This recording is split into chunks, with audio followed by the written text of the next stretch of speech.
Is that the noise? Yes, that was the noise. What the Jordan? We have I a was going to noise. start now, and then I did a Oh my! noise. But then you did that. Oh fuck! I'm fucking it up. Hi, me from the future, and or anyone else.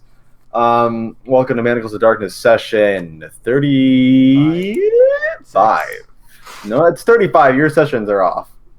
30 This is, something. we're on for 35. This one's gonna be hold 36, so fuck you. That's fine. Whatever. Keep it consistent at this It's point. 35, but 36 in parentheses. How about that? How about that? 35.5. Sure, whatever. Today with us we have Alex. Hola. Alex again, but me. Hi. Iris. Hello. Jessica Desica. How? Jordan. Hi. Drusef. Leg me. No, he's dead. You can't. You're dishonoring his name, Drew. How I'm gonna could dishonor you? his name till the end of time. Why Dishonor are you him so the way you mean? dishonored his cock with your bagu. Also, we have with us tonight the guest, Justine, on which we made a terrible impression. She's friends with me. No, I love all of you guys. She actually Cool. texted me to tell me that she's in love with all of your voices. Literally, like that actually. I'm Hard glad. to hate us by the end of the night. No, that would be very difficult. Last time on Mod, we had the Halloween festival. I'm not going to recap it because there are certain things I want Alex to discover in real time. Oh, okay. Alex, I assume you didn't read the recap. No. No, that's good. That's good. Don't do it. I didn't want you to. But all right. So we're gonna open up. It's, I guess, slightly after you had your quick conversation with Giannis Lave, and everyone else is asleep. Where's the ambiance of Deadland? There it is. Yeah. So you're the only one awake currently, Lave, and do you just want to go to sleep until everyone else wakes up so y'all can leave? Yeah, Laven's probably gonna go back to bed as soon as he, makes sure Vale is coming and not just doing Yes. the Vale thing. Time for sleep. Yes. So you just kind of like take Vale's hand and drag her off to where the rest of the party's just kind of like crashed in sleeping bags. And you guys hit the hay until about you guys stayed up all night, so I'm gonna say you probably sleep in until about 3 in the afternoon. Mm-hmm. After which you all start rousing to being awake. And you guys all look around. Ray still isn't around. It's still just you guys. But you guys are all awake. What would you like to do? Milla's gonna see if she can get some provisions and make everybody. I guess it would be breakfast lunch. Brunch is the word I'm traditionally familiar with. Yes, a brunch. Brunch is the white person word. Yep. All right, so you begin making brunch as everybody else sort of like stretches and gets themselves awake. Anyone else doing anything or talking to anyone before we sort of have Ray return? Hey, Alex. Yeah, what's up? I'm gonna go into my pocket. Okay. I'm gonna pull out the locket. Okay. Your pocket locket. Yep. I'm gonna crack open that bad boy. All right. Okay. You pop it open. Oh fuck! I forgot my pencil. You see on the inside is a photograph. This is a super old locket, like several hundred years old. Roll me a wisdom roll. Okay. That's fine. I mean, I thought you'd be ready since you were asking to do something, but that's all right. I forgot my writing utensil in case things happen. Okay. You said wisdom? I said roll me a wisdom roll. Thank you. Alright, cool. That's a 15. 15. The person on the inside of the locket looks a lot different, but you recognize her as Carrion, albeit more human-looking. She has sort of darker skin and has brown hair, and she doesn't look super murderous. And she's just in sort of like banded iron armor next to some man with dark skin and a white beard. Oh, that's really nice. I take the photo and I eat it. Fuck. I'm kidding. Like he's gonna actually remove it. Eat the locket, or okay? No, he's gonna remove the photo, but like not eat it, just like put it in his bag. Okay. Like, that's are you interesting. using Just the locket throws or it in you the ocean? separate? Oh wow, it's that bitch. Yeah. Glad Mur Wow. didn't open that. So you're keeping both the locket and the photograph then? Yeah. Okay. Anyone else doing anything? Nope. They're not gonna be in there. Just- Ray's oh, wait, gonna no, need to talk using to my- Dagon, but I think I'm gonna wait till we get back to Heimhall for that. Okay. What, you, Jessica? Mur's just gonna use the palette changer to change her to herself to her normal self. Which And is- with Okey-dokey. blonde hair and the pale skin, and not her leg me self. Like me. Alrighty. So you are back in your normal sort of form then. Yeah. Good palette. If no one else has anything else to do, we will sort of transition to the next bit then. Is that no one else has anything else, right?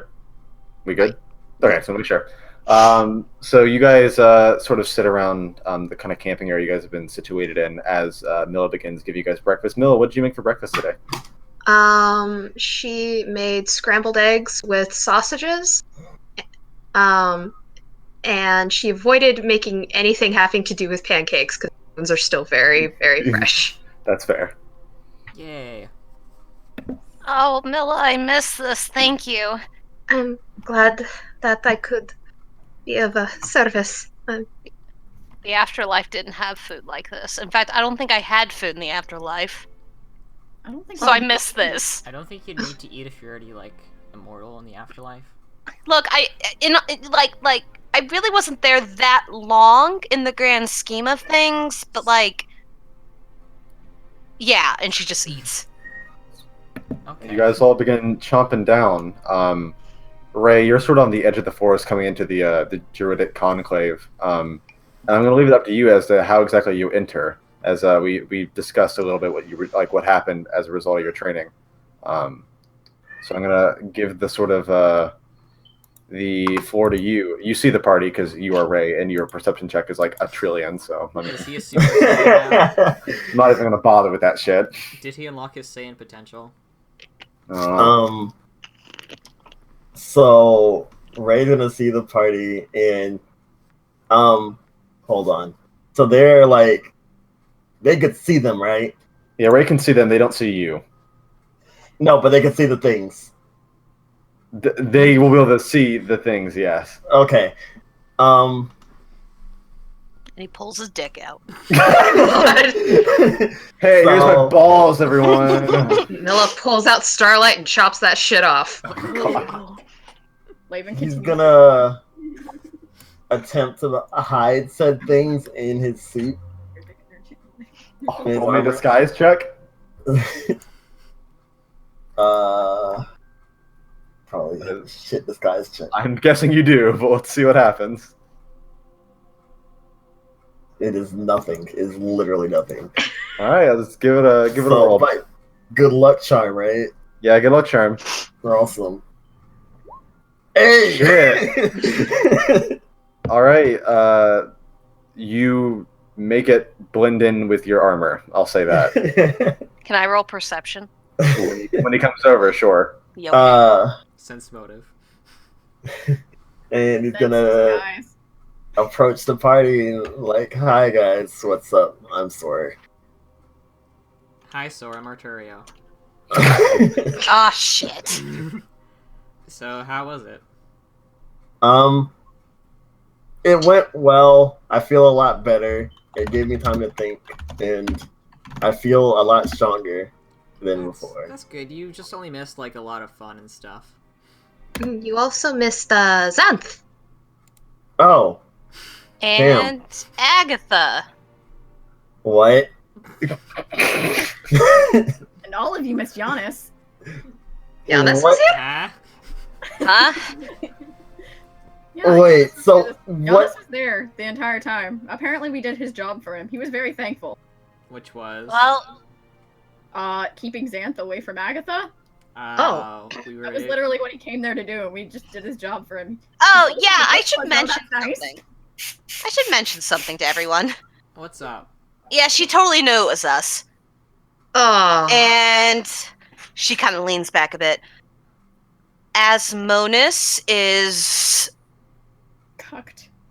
still existing. Who? Who's Asmonis? Oh,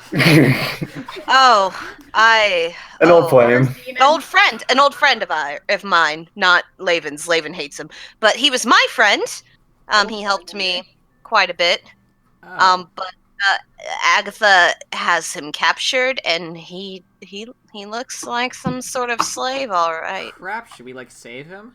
No. I mean, So just to let you know, that's kind of my mission. And she looks to Laven like, don't worry. And she looks back to everyone Like, else. he's watching her like a hawk. Kendrick, what's up? That was perception. Okay.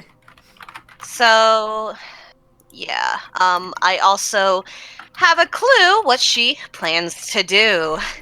But Ray, how are you?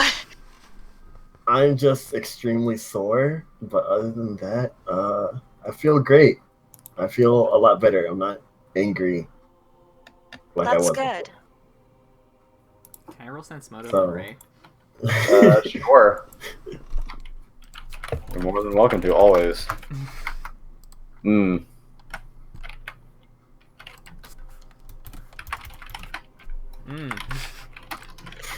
Okay then. You believe Ray.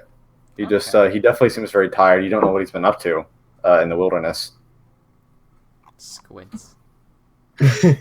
I'll do a sense Uh, Did you motive. rendezvous with someone, Ray? No.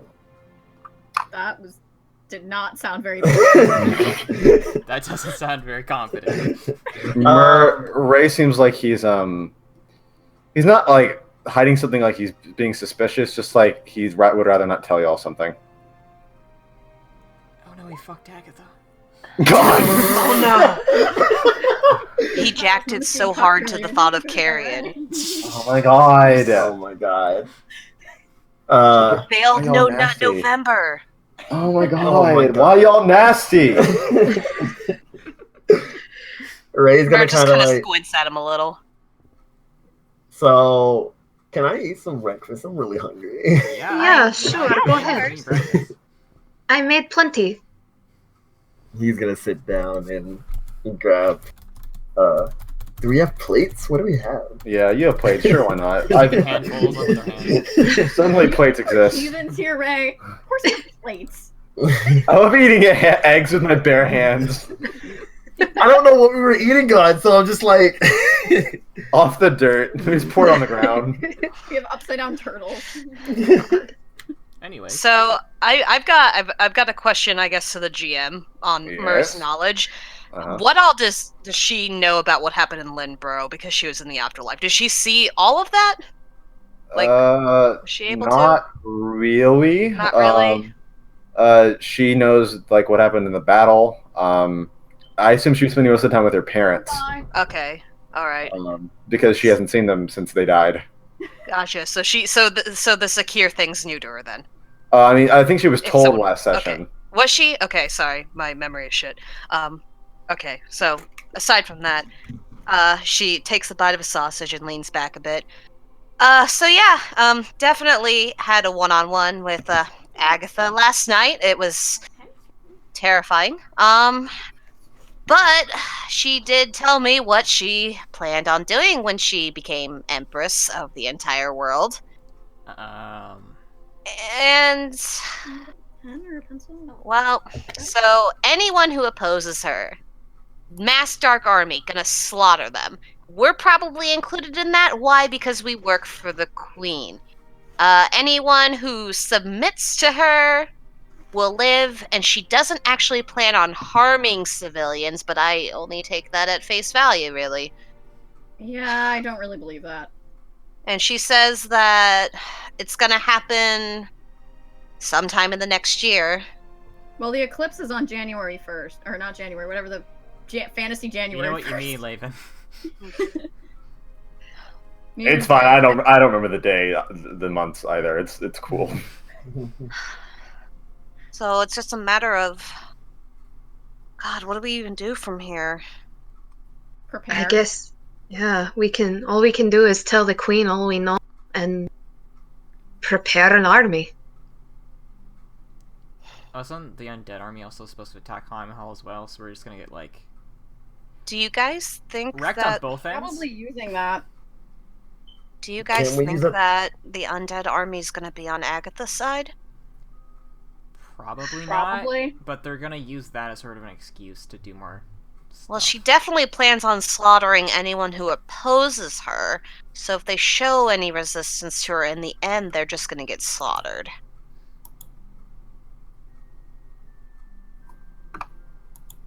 And it makes me wonder if they know about that. Or are we the only ones who know about Agatha's plan? I tried Well- to tell Akir, but he wasn't having it.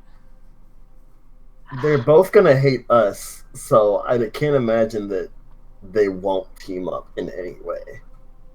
I feel like Agatha's probably counting on the undead army. Even if they don't know about her, she probably counts on that. She could be speaking with them right now. That's 2 large armies against us, guys. I don't know if just what the Queen has is going to be enough. Does the Queen have any alliances? Well, I guess we might want to discuss this with her when we get back to Heimhall. Laven, do you think we should try to hold a meeting with her when we get back? I think it'd be stupid not to. Did you speak with her when you went to Heimhall? I told her what was going on in Linborough, but she Okay. knows that you're all safe, but that's about all she's caught up to speed on what I knew when I left. All right. Well, we don't have much time, and we definitely have to get on that. See what we can do. Anything we can do. I mean, undead army is one thing, but Agatha's army is gonna be like. I can't imagine they have like the one true weakness, like the undead are weak to silver. I think Is- the undead army is just gonna be kind of a. We can just light them on fire for the most part. They might just be the weakening meat shield. Maybe they'll attack first, and she'll come in second. I mean, that kind of makes sense. Honestly, that'd probably be the smartest strategy. Zant Let them did, weaken the defenses, because they're not going to survive that. The army here in at Heimhall is just not going to. It's going to be able to slaughter an undead army because there's not as many of them. They might die. They might not. They might be harder to kill, but they do have weaknesses. Zant did say that Agatha was a tactician. I When think you all that say was you gonna be met enough. Xanth, how did you all meet Xanth? Oh, she was a ballerina swan. It was very cute. What- Yeah. During Ceratane, the planes kind of overlap a little bit. It's the one time of year she's able to leave her plane and come here, and as well as go back. Do you Okay. think there'd be another way we'd be able to contact Xanth? She has the conch. shell, right? Just the conch? Wait, who told you about the con? I knew about the conch We the all entire knew. time. Oh 'cause I shit, knew all you're knew right. You're right. Oh, Ray. Oh, well, yeah, I think Teddy basically Xanth talked might have... be to Agatha. I think I Actually, talked to the them time of the first. campaign, I knew about it the whole time. If she can't help us with brute force, she can at least tell us more about Agatha so we can be at least half a step behind her instead of a mile behind her. That would be smart. Something tells me she's gonna do something with Asmonis. I don't know what, but My guess is continue to tie him up. God. I think he might serve a greater purpose. It's just so weird. I don't know. I think her greater purpose for him is honestly just consort. Like, I don't know how much more Asmonis can do compared to Agatha. I mean, she I think could he be would be just stronger making than him her, but another he can one of still, those. she can still use him. He could be a soldier, like a general or something. After she tries to like brainwash him or something. I don't know.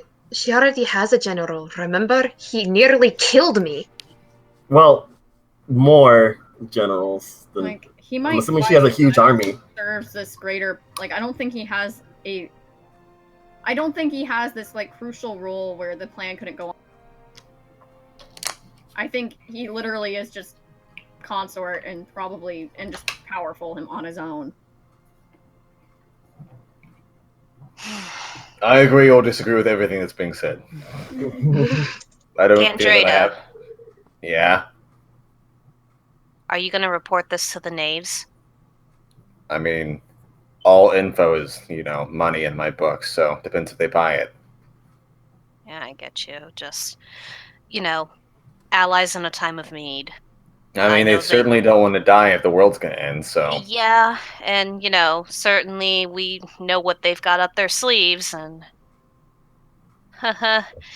I'm just saying, if you sell the information, can I work out a truce or something? I'd rather be on the same side for just this conflict, then they can go back to hating me. You already died. What would they have to do? Wink, wink. You told them I died? You did die. I didn't think you would relay the information fast enough. No, no. I mean, I told them you died. Oh. Right. Are you caught up, Mer? I'm caught up now. Okay. I mean, you were gone for like a week and a half. Felt like it was longer, but okay. Anyway, once we get done with breakfast, we better head off to Heim Hall. Yeah, I wonder if that whale would be willing to give us a ride there. I'm I mean, sure. I can also teleport some of you if you just like to do that. Yeah, that's Well, we'd true. rather not. I Teleport. mean, that seems to take a toll on you, so I wouldn't. I mean, as long as I'm not teleporting everyone around all willy-nilly, it should be fine. Yeah, honestly, we can both probably do it, and everyone will get teleported in probably a single trip. I can also teleport Firo and I. All right. Well, we have a plan, definitely. Well, better now than later. We're on a bit of a time crunch here until the first of the next year. What fantasy month is it anyway? It's fantasy the 4th of October right now. Gotcha. So you have a little under 3 months. We need an army. I think we don't have much of an army. We've got 2 months, or 3 months, really. All those people that applied to be with us, do you think they're still there? Probably not. I have left. They have their contacts. We could recruit them. If We we could, get Tim and to fight the undead army, they can never kill him. if we can get Tim back. Well, we can at least try to contact them if they did leave it. I mean, we have a spare spot. Several. Let's go on a Tim rescue mission. Who is Tim? He's a Oh! skeleton guy. My He roommate. was a skeleton. I am a skeleton somewhere, not dead. Oh, He, I've never met a skeleton. I kicked his hand once. It was weird. He was tried really to mad at investigate Gandrada, and then he went poof. Wait a second! And she looks like Andrea. Where's Tim? I let Firo know where Tim is. Do y'all really want to know? I mean, he is technically part of Queensglaive, so What it if he's would been be getting nice. All right. I would charge you, but Firo would just tell you anyway. So, he's in Tichondrius' prison out in the Peaks of Ire. Oh. So, it's kind of far away. Yeah, I mean, he'll be fine. He's a skeleton. He's kind of like. He's kind of. He's resilient. He's kind of like Chris, he'll be fine. I don't know if we want anyone to be like Chris. I don't think. Well, I mean, in the sense that, he can take a few hundred hits. He'll be fine. It might just tickle a little bit, but, he'll be fine. Tickle my funny bone. I think we can go without Tim for now. Don't even Well, say thanks that. for telling us, but also thanks for transporting our teammate. We were still enemies at that point. Oh, but you always have liked me secret. I'm kidding. Ha ha ha. Funny joke. I know I haven't said this yet, but I'm glad you're back. Me? Yeah. Oh, thanks, Ray. It's good to be back. I've got a lot of work to do, both here and elsewhere. Is Pharaoh lieutenant anymore?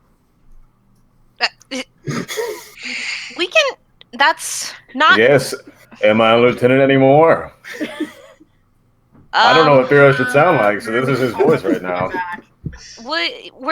We should just think about that when we get back to Heimhall. It's not entirely top priority right now. I mean, it's top priority for me, but that's fine. It doesn't give you a pay raise. It really doesn't. We don't all even make, we all don't make the same. any more than you. Okay, that's Then fine. Huh. I was actually going to ask about that. Do you want to get paid more than us? No, it's simply because we are the senior members of this group, and the only 2 remaining members of this group. And the ones who've proven that we can handle lots of really, really. Yeah, weird, we dangerous stuff. survived Impio Daga, so you know. Yeah. Not gonna brag, We're but Also, badasses. Loco exploded. And Loco Nisho exploded with us about 10 feet away from it, like, you know. and then Shamarn. Oh yeah, and Jamarm. And yeah, we are the saints of Jamarn, basically. So That's what that statue was about. Yeah. yeah, Do you think they just made a statue of us for no reason? No, I thought you all just did something. I just didn't know what it was. City would be gone. Was there not an epitaph? Like They did something or something. were they just statues? I didn't look. I was It just said too- like heroes of Shamarn who saved the city from ruin, something like that. Well, yeah. So we did do shit. Yeah. We I stopped just it forgot from what they being did. destroyed. But it was probably Yeah. something cool. Oh yeah, Milla. Laven and I have been through A quite lot. a bit. I can tell. That's kind of how we started Queensglaive. That's why we don't react anytime like an eldritch abomination shows up in front of our face. That would make Kinda sense. bad. That's why you responded so, I guess, amicably to me. Sure. Yeah. I mean, you also, I think, hit on me. Why? Oh, that's very likely. I hit on lots of people. Mostly kinda- unsuccessfully. Well, it My kind of brother gives him a doesn't side realize- glance. He's I gone. didn't hit on you. I knew better. She squints. Sorry. In this group. I'm sorry. What? Oh, I think you're the only one Dagon's hit on in this. Yeah. I hit on Speaking that of paladin Dagon. girl that was with you. Yes, what's up? You should help me out with something when I get to Heimhall. I already had dibs on that, but Are you flirting with me now, Ray? Is that where this is going? No, I'm not flirting with you. Okay. I need your help with someone. Okay. well, I need your help with something. Wait. Like, oh, excuse me. You need help with something? Do you mean like help with the game? Like, Yes. oh, okay, all right. That's not okay. Man, Okay. I think I know. Milla can just kind of choose which party she wants to hang out with today. Then.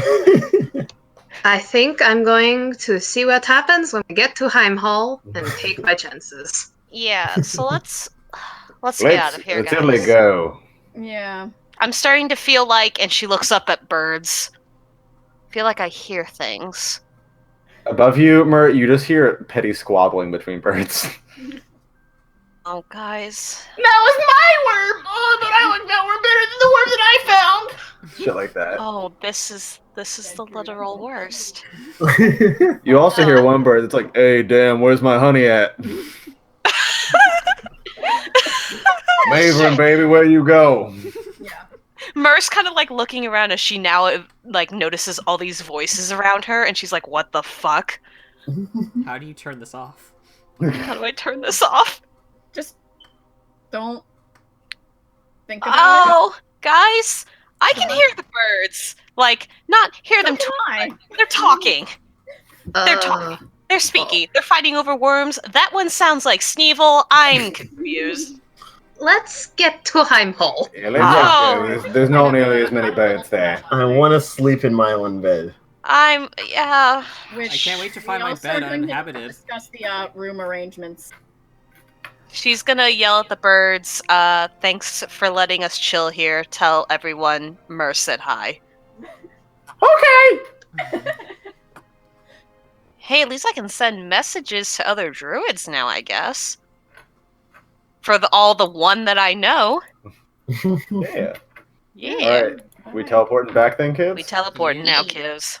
I'm just going to assume between Gandreda, Laven, and Dagon, we have enough teleports to Yeah. get us there. Honestly, I don't even think Laven needs to participate because I don't think that's going to be needed. Yeah, well, also, because let's see, Gandreda is level 14, and Dagon is level 15. So I think between them we have enough teleports for everyone. Yeah, because I can only take 3 people, and it's just like, who's going to volunteer to go with Laven when I think Dagon's probably going to be able to take everyone else. All right, I'm gonna have Gandreda and Dagon both roll. All right, Gandreda's good. And then Dagon. Who's going with Dagon before I roll this? Who wants to die with Dagon? Ray's going with Dagon. I'm guessing Ray. I'm guessing Laven. I'm guessing Vale. Oh, okay, yeah, Vale's there too. I'm guessing Turio. Mm-hmm. All right. Okay, we good. And 100, you're all dead. Y'all arrived in Dime Doll. Oh my You god. arrived in Heimhall underneath the ground and suffocated to death. God. All right. So you guys, Way out.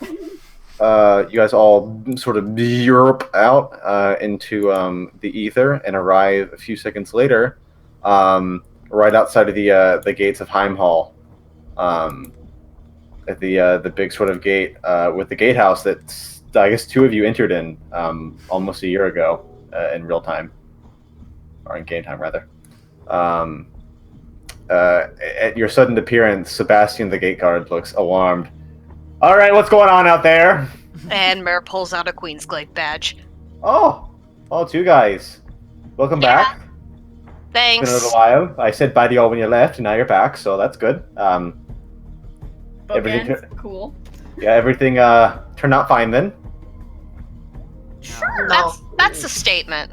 All right. Sure is a statement.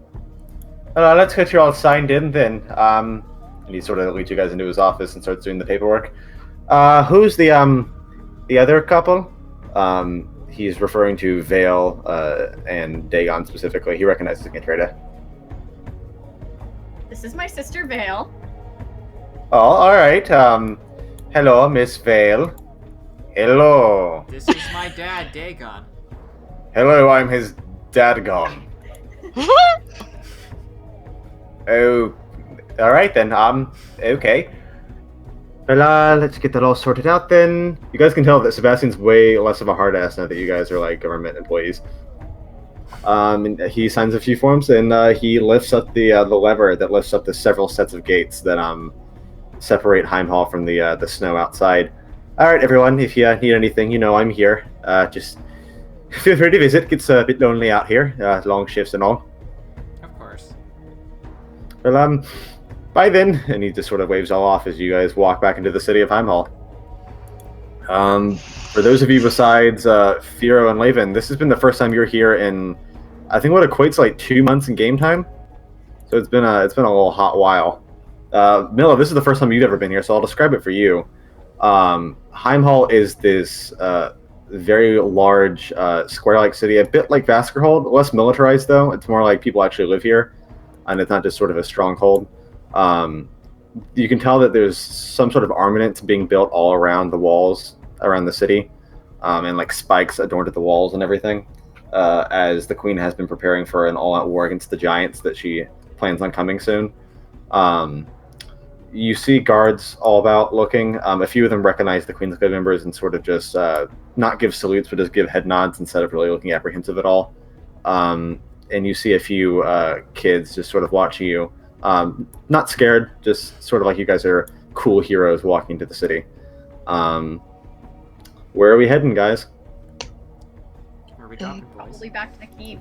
Probably, yeah, going back to the keep is kind of top priority. As Mur is aware that Cass is there? Yes. Yeah. I retcon my retcon. Cass is there. Mm-hmm. Yeah, because I saw you retconned your retcon Yeah. in the chat. So. I'm gonna retcon the retcon. Unless you want to retcon the retcon, then. I'm gonna slap you on the teeth. But all right, you guys head to Queensclave Keep. Those of you that haven't been here, meaning everyone but Firo and Laven, this is home sweet home. It's been a long time. Mila, this is sort of a small stone keep. It's got 3 floors in a nice little courtyard area and a place out back. Not super opulent or anything, but nice and homely. And as you guys all enter in, Lena, is your housekeeper, is very pleased to see the entirety of the party back, more or less. Is The Petrie entirety. Oh, everyone else is back now too, Except the dead people. except the dead people. Let me get all your things and bring them to your room. there? Okay. And she grabs all your stuff and gets a few of her other servants to help carry your belongings upstairs. For those of you that don't have rooms here, where should we put their things? Arturio, can Vale stay with you? He looks confused and a little bit apprehensive. Yes. I don't want Phasmodius to have... Phasmodius studies occult things. I feel like Vale is right up his alley. Thurio, sleepover. But I'm like a novice occultist, I think. Sleepover. You're not going to study her. You don't know that. Fine. Yay, Thurio, friend. Yeah. She claps. Milla, Yes? I had a separate bed in my room. You can stay there if you want. Oh, that sounds nice. Mm-hmm. Alrighty. I think that I might just hang on to my things for now. I appreciate it, Miss Lena. Yes, Miss Lena. Thank you. I don't want people touching my stuff. I think it's very dangerous. So Where are we putting you anyway? you're talking to Dagon? I could Yes, put a bunk Dagon. bed above Lave. Well, I can really Unfortunately, just I already have someone in my room. okay. I'll figure something out. It'll be okay. I mean, while Tim's not here, I guess you could have my room. Oh, okay. Yeah, sure. Well, we can sleep together. We can sleep in the same room, Ray. Ray just like Why? stares at him for a second and then just don't make me regret this. Around a bit. Don't make me regret this. No, it'll be fine. I'm gonna switch with Vale. I just went with the first room I could think of that was half empty. No, it's fine. Are you sure? I have to ask him things anyway, so it'll be fine. I hope. All right, but that's fine with Call me. Fantasy FBI if something happens. Okay, well, I think you are Fantasy FBI. Okay, we're gonna switch Vale and Dagon now because this is awkward. Okay, I guess I'm rooming with the kid. We've all been switched around now. Sorry, Vale. It just We'll have a sleepover sometime. Okay, Dario. Well, I'll just if you want to ask questions, Ray, you know where to find me, I suppose. Mm-hmm. And you guys head upstairs and get your things kind of like packed away. And what do you guys want to do, leaders? I feel like Mur and Laven need to have just like an actual like discussion about what to do next. Yeah, Laven, we should go into the main hall area to Yeah, that sounds talk about about right. what to do. Everyone else can get some rest if they want. You all deserve it. Did a good job and everything. I'm passing out. Ray runs upstairs. Don't do that. I'll probably head to town later. Arturio, you can show Milla around the keep if you want. Okay. I'd really like that. I was planning on looking around the keep myself. Right. Nice. So I guess let's do the discussion with Laven and Mur real quick, and then we'll open things up to what people want to do. All right. So Laven and Mur, you guys go down into the sort of like I guess meeting area, like the meeting room that you guys went to before. Mur, as you walk in there, you see Zevil sitting at the table. Zevil! Oh yeah, he's Oh. here. I forgot to tell you. Kid, you're alive. Oh, yeah. Yeah, I am. Yeah. She came back. I'm very confused. I was resurrected. Thank you. How were you resurrected? Oh, so in the Deadlands there were a bunch of druids, and one of those head druid guys was apparently my uncle, not Legal, that's my dad. My uncle Lejmai. And he decided to offer himself up in a reincarnation ritual, and so I was able to come back to my body. Shit, you were reincarnated too? What? That's what happened to me when I died. Sorry? What? I'm sorry? I died a while back too. I got reincarnated by a druid. Wow. Okay. Yeah, I used to have purple eyes and I was a bit paler. Oh, well, This is, reincarnated buddies. Yeah. Suddenly I'm feeling like it's Oh. here. Also, Mhm. I have been, and she takes out Veryl. I've been taking care of it. Just wanted to let you know, been cleaning it and stuff. Thank you. Makes me feel a lot better. So, and Has it all of been the working advice well you for gave. you? What? Has it been working well for you? That was one time it broke, but other than that, like it's been doing great. Okay. Yeah, I mean, it still does that from time to time, even if you do clean it. Yeah. I think I'm getting better. It's almost the main weapon that I actually use now. That's good. Just don't rely on it too much, because sometimes you try to shoot it, and then somebody finds you, and they beat you to half death in the basement of an art museum. But that just happens sometimes. She squints. But yeah, I'm glad to see you've sort of, taken my advice and stuff to heart. Yeah, I have. Thank you. Anyway, we're So, actually here to have a meeting to figure out our next move as well as some slave. Okay. Want me to leave you alone then?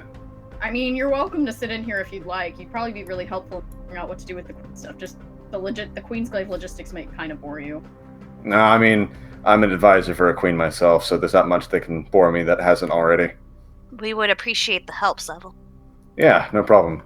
I don't know if Laven told you, but Cass is in a guest room here if you want to talk to her at some point. Oh, yeah, no, I'll talk to her after this. I need to focus on this first before that. Yeah, I get you. All right, well, Is she okay? she doesn't know you're alive yet, so... So not okay, so definitely she'll be fine. great when she sees you. Oh, yay. What about Isaac? He's not here, is he? Oh, no, Isaac is spending some time with Maya and Meryl. Good, I'm glad. I mean, obviously also Cyrus and Neoma, but specifically Maya and Meryl. Yeah, no. I'm glad all of that worked out for you guys. Isn't it weird that fucking Isaac named one of his kids after Satan? Yeah! We might need to Just felt like pointing that out. So, she takes a seat. Okay, so start with the easy thing to figure out. Do we want to let Spiro keep his lieutenant spot? I mean, sure, I guess. I mean, we need a third person because you and I definitely have different ideals, and I suppose, Firo has pretty much proven himself. Not to say that Ray and... No, definitely not, but it's good still to have that third opinion. I agree. I think otherwise we'll just end up arguing a lot. Yeah. I do want to talk to him a little bit because he seemed off last time we met him. Noticed that he was really shaken and awkward. Maybe before we give him the lieutenant position or offer it to him, we should both sit down and talk with him and see how he is, because we basically need someone that is gonna die for us. Both objective and emotional to kind of get both sides. Yeah, and unfortunately, I don't think Ray's ready for that yet. Arterio's way too much on his plate. Ray is too emotional for this position. Yeah, and well, Arterio's a kid. Yes, and well, Milla just joined, and I don't know. There's so much has happened with her. Problem is Ray. Yeah, I just feel like we might lose Milla soon. Not to death, but that she'll leave. Death flag has been raised. And I'm worried about her. She saw me die, and we'd only known each other for a little bit. Yeah, and it devastated her. That's not really something we can let in a leader. Like, maybe one day, but now, no. Firo seems like the best option. But if Firo seems super shaken, I think it should just still be us two. And maybe if we meet someone who happens to have kind of potential. Yeah, I mean, I feel like Laban, I learned a lot after dying. So, Please tell you me know, everything about death. I will never know it. I'll tell you later. Cool. I think though what I'm gonna do this evening when we're all resting, since Milla's gonna be in my room, I'm gonna talk to her and see if she still wants in on this. I feel bad for dragging her into this now. I think that would be wise. Alright, so that settles that matter for Especially since now she's at not getting least. paid like the rest of us are. Well, I mean, Jeeves' money's gotta go somewhere. I was thinking my familiar fund. You know, there's something about that we'll talk about later. Anyway, I think she definitely needs to be compensated for what she's done for us. And I think that Jeeves' stipend should be given to her. I mean, there's Jeeves and Rose's. Oh shit! You're right! Which together is 1,500 gold. Milla make it bank! Could I have? Alright. Could I have Jeeves? Can I have 1,000 of that and Milla can have 500? Alright, so let's get down to business on the more pressing matter. Okay. So, obviously the queen needs to know that these things are happening, but how much... How much is Zevel up to speed on what's been going on? Did you tell him a lot? I told him everything that was, that I knew at the time. Okay. And I think we know a bit more information now. Yeah, no, you're right. So... Okay, so apparently what happened is Firo got called back and was almost put to death, but they managed to rescue him. Okay. All of them talked to Akir about what was going to happen. Akir seems very against discussion, despite claiming that they're not a cult. They sure seem to be doing a lot of cult things. But they do plan to take on Heim Hall. I would assume probably with the prophecy that I mentioned before, which Giannis has since informed me that is going to be the first of the year. Are you a priest? No, Giannis just came and talked to me. Okay, cool. Good talk. Not to mention that, but I talked to our good friend Agatha last night. The other army. The other army. And upon coming into Heimhall, I realized that the giants were planning on attacking. So Heimhall is going to be facing a 3-pronged attack. Yeah. Huh. I think we're going to need to at least... We need to discuss that with the queen and talk about maybe getting some allies in, because there's no way they can take that on their own. Personally, what I think is going to happen is that Agatha is going to use the undead army.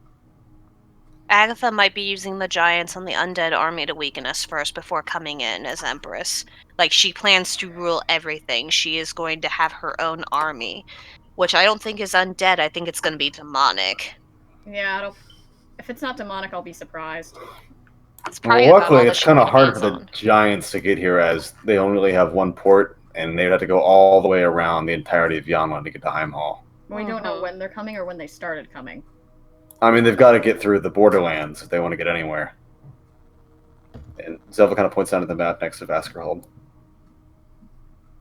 I'm assuming that the queen probably sent troops to fortify that? I would guess so, yeah. We can discuss it with her if she hasn't already. We can probably get there faster. Mm-hmm. As for the undead army, it sounds like we have at least a couple of months to get everything in order, because I don't think Agatha will... No, Agatha plans to come, what she told me again, within the next year. So that could mean at the first of the year, or it could mean later. She just said to watch out for her soldiers who will march on the land. Civilians are going to be spared for the time being. Anyone who lowers themselves to her will survive, but anyone, absolutely anyone who opposes her, she plans to destroy. That could also mean the undead army if the undead army isn't on her side. Okay. What I'm wondering is if they're aware of that, if that's the case. I don't think so. It didn't sound like Erica / Akir truly understood their own prophecy, just that it was they had to march. What was their motivation for wanting to march on Heimhall anyway? Apparently, because they aren't getting enough. Because they're discriminated against and they think this is going to fix that. I know, it's stupid. It sounds like something a 13-year-old emo girl would come up with. Well, I'm just wondering why they haven't haven't attempted diplomatic relations. Apparently they have, and it just hasn't worked. I don't know when the last time they did. I'm assuming that Arturio relayed this to Laven. Yes. They tried for about 400 years. No. Well, here's a It's like- thought. I'm just gonna throw out here on the table. What if we end up telling the Queen about Agatha? What if we end up telling the Queen that Agatha might end up turning on the undead? Do you think we could attempt to parlay with them? I think we could, but I think it's also going to be very difficult since she understood that that all of us were taken captive by them, and that she almost marched on them. I think that's going to make it very difficult. That is, but there's probably a way we can at least, I don't know, because Akir, from what I've kind of picked up, it seems that there are pieces of Akir that still have the Erica humanity. Just a little bit, though, yeah? It seems like to me, it comes across like less like Erica, like Akir was in disguise as Erica, and more like Erica is who Akir used to be and was hypnotized into that state. So Akir has always been Erica. So it's just okay. It's a difference between. I think it was hypnotized to a younger point, like before she was undead, which would explain why she acted so much younger than her age. So we're pretty set that Akir is just Erica, but the Erica of the current timeline. Yes. What I'll say is that if this Akir acts like she's still one of your friends, kinda, well, then the Queen might be a bit more paranoid about y'all, I don't know, being influenced by her. That's also true. Because I was going to throw out there that us being friends with them might actually do something in our favor, but you have a point, Seville. It could go either way. If we were in my kingdom, I think that would be the case. Queen Winona is a bit more amicable. Your queen here is a bit paranoid, to say the least. And Which that's understandable. Kind of makes sense, given what happened just a few months ago. Yeah, granted, her family did get slaughtered in her own capital city, so yeah. I don't blame her, but, you know. Yeah, I think that's fair. I think we should leave the part that Akir let them go out of this. I don't think she needs to know this. Mm-hmm. Unless it seems like we can actually reach her on that level. But I agree with Zebel. I don't think that's going to work. There's got to be something we can do. I don't know anything about giants. I assume we couldn't reason with them. I don't really know why she thinks that giants are going to attack, but I mean, she's not militarizing the entire city for no reason, so maybe ask her yourself. We could. We should ask her that, because it's very possible that if Agatha's a tactician, how long has she been mobilizing for this? Agatha? Let's Not see. Agatha. Fucking ever since y'all got back in Jomarn, like, after getting back from Santiar, at least since then. Because when you guys got back, you saw a newspaper saying that the entirety of Yaman was preparing for a conflict with Krunban. So chances are it wasn't Agatha. Then Agatha probably doesn't have any influence in this intel. You're correct. That was before she got her name back. Yeah. And Agatha's been active since we were already done in Jomarn. Yeah, So the giants aren't influenced by her. They're just doing their giant thing? And my impression is that I don't think Akira is an idiot, but that seems a bit above the undead level, in my opinion. Like, their idea of a military strategy, anyway. To try and trick her that way. Especially since it does mobilize the army.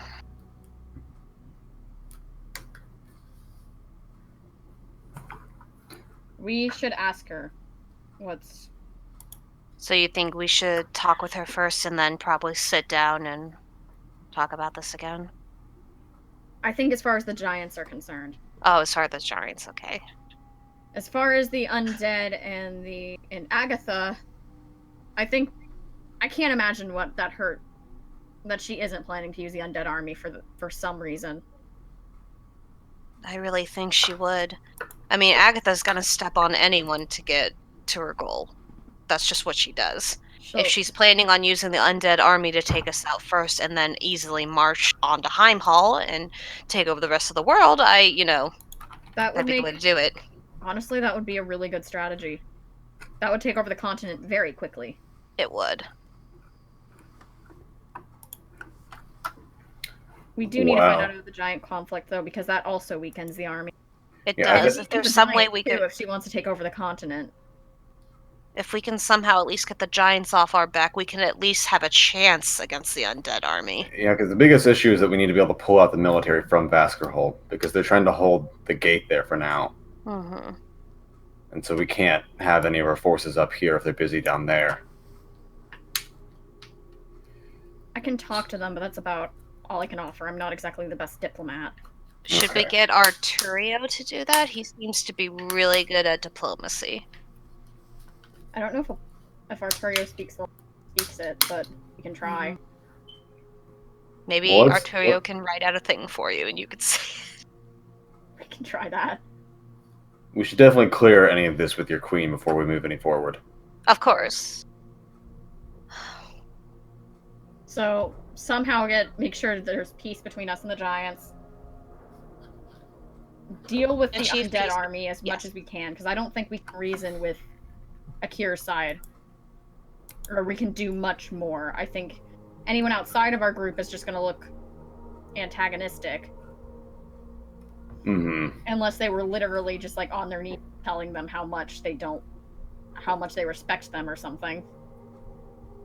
Well, we wouldn't look antagonistic if maybe the queen didn't know. If the queen doesn't know, they don't If get we what sup- they want. They're still discriminating against. It's something that we can't do on our own. Kind of social change that takes probably decades to truly fix.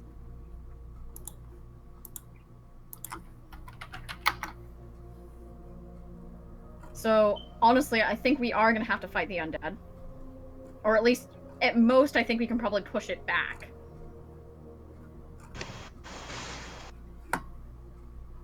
But... And then Agatha we're going to have to deal with no matter what. There's no way to deal with that. I know, I'm sorry, I didn't know I was. I was just like, I am catching like 30% of what you're saying. I was catching all of it. Oh, okay, that must be me? Oh. It might just be me because I'm pausing a little bit to try and make sure I'm saying what I want to say. I heard everything, though. Okay. Okay. But basically I said that we need to try and keep peace with the giants. We might be able to push back the undead invasion, but I don't think it's likely. And that there's nothing we can do about Agatha, really. She's gonna come regardless. Mm-hmm.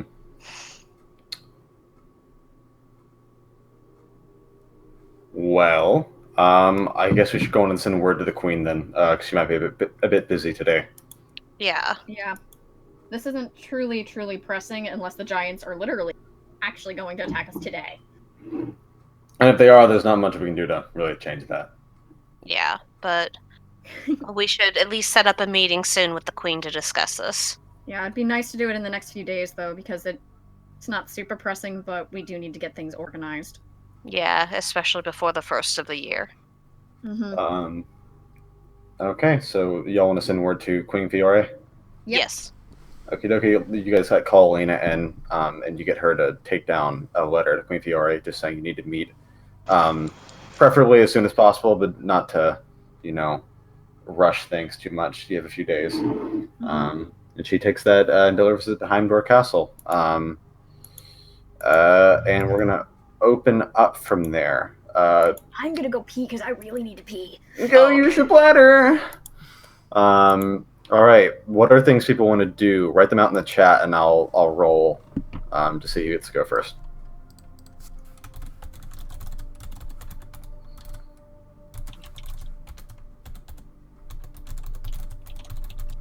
Do. Buy a frickin' book. Jordan's been wanting to buy a book forever. Yep. Let's check out the keep. I mean, everyone she hasn't yet. Okay. Yeah, archery's with with the keep thing, so. For this first roll, I'm not going to include you, Jesu, because I'm going to give the other people a chance first. Yeah, that's an ordeal. I feel like Yeah. works out. All right, 2. All right, Gorbathan. You and Dagon head out up to your rooms and sort of get settled. You see that he has a bunch of weird little knickknacks like skulls and charms and stuff that he puts on a bedside table. Ooh, neat. Yes, he's trying to make the room feel a bit more homely. Definitely does it. It's kind of weird to think, but it's kind of my aesthetic. Oh, I'll tell you. But, so, how have things been with my thing? Well, I haven't had a massive amount of time to study your curse up very much at all. Doing what I can. Hopefully there'll be a few libraries here that I might be able to have access to. Sorry, it's just when we got done with the Black Isle, I immediately started to finish what I was taking care of in Vascold, and then I found the whole demon thing going on in Sykes, and then I got there and I died, and then I was revived, and then I was there being nursed back to health for a good while. So I've had essentially about 1 or 2 hours of free time since then. It's okay.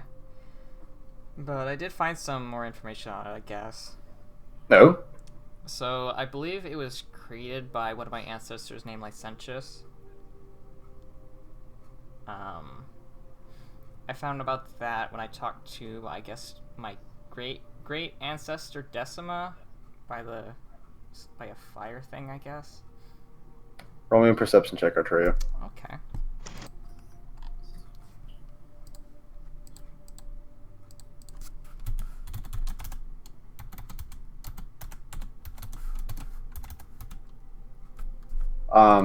As you start talking about this, you see Dagon's eyes go white. He doesn't appear to be responsive. Are you okay? He's standing like straight up, like really stiff, and is not responsive at all. Dagon? Still nothing. I'm gonna fucking Arturio killed Dagon. I guess I'll just out of his panic, he's just gonna cast Cure Light Wounds on Dagon. As you cast Cure Light Wounds, you see him sort of jitter, and his eyes go back to being green. Sorry, did I space out? Yes. Okay, you were saying? I was saying that what was the last thing you heard? You said you learned some new thing about your curse. He sits there for a second, squinting, like, yeah, the creator was someone named Licentious for my family, and the person His eyes go white again. I'm gonna detect curse. You have to roll for anything? Was that a skill? It's detect demon. Fuck. I have bestow Otherwise, which would do the opposite of that. That would definitely do the opposite of that. Yes. I feel like I had like a detect kind of, right? I guess detect magic. You can do detect magic. Okay, it's just a spell. Okay, you cast detect magic on Dagon, and there's some sort of spell going on in his brain right now. Can I knowledge arcana that? You sure can. Okay.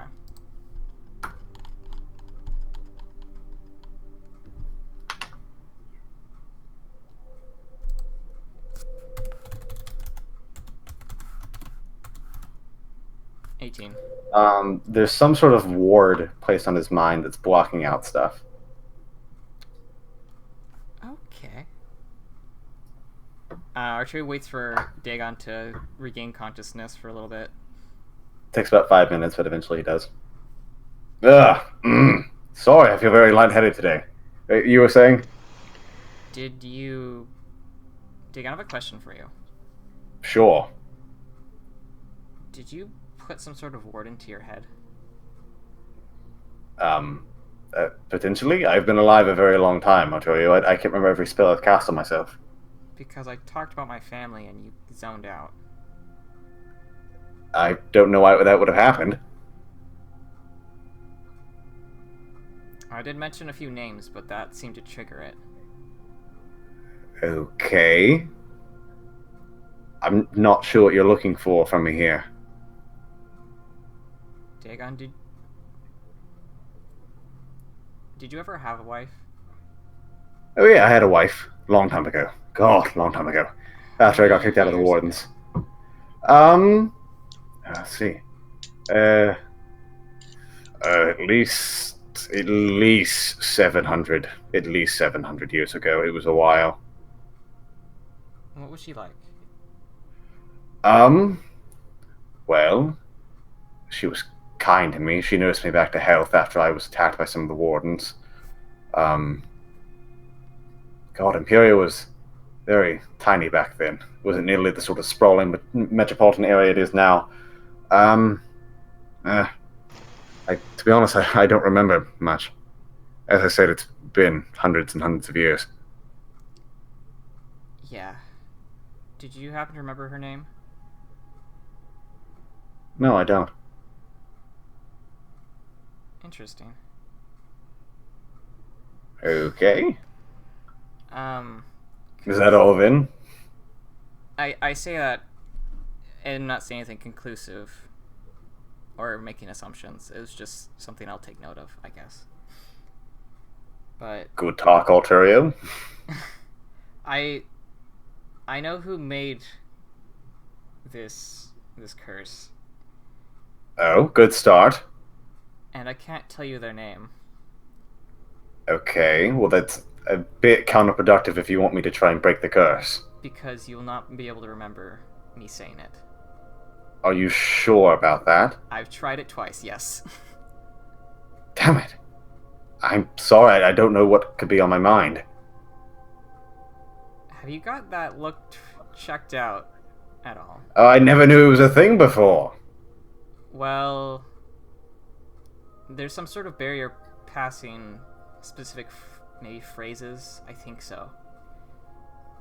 Okay.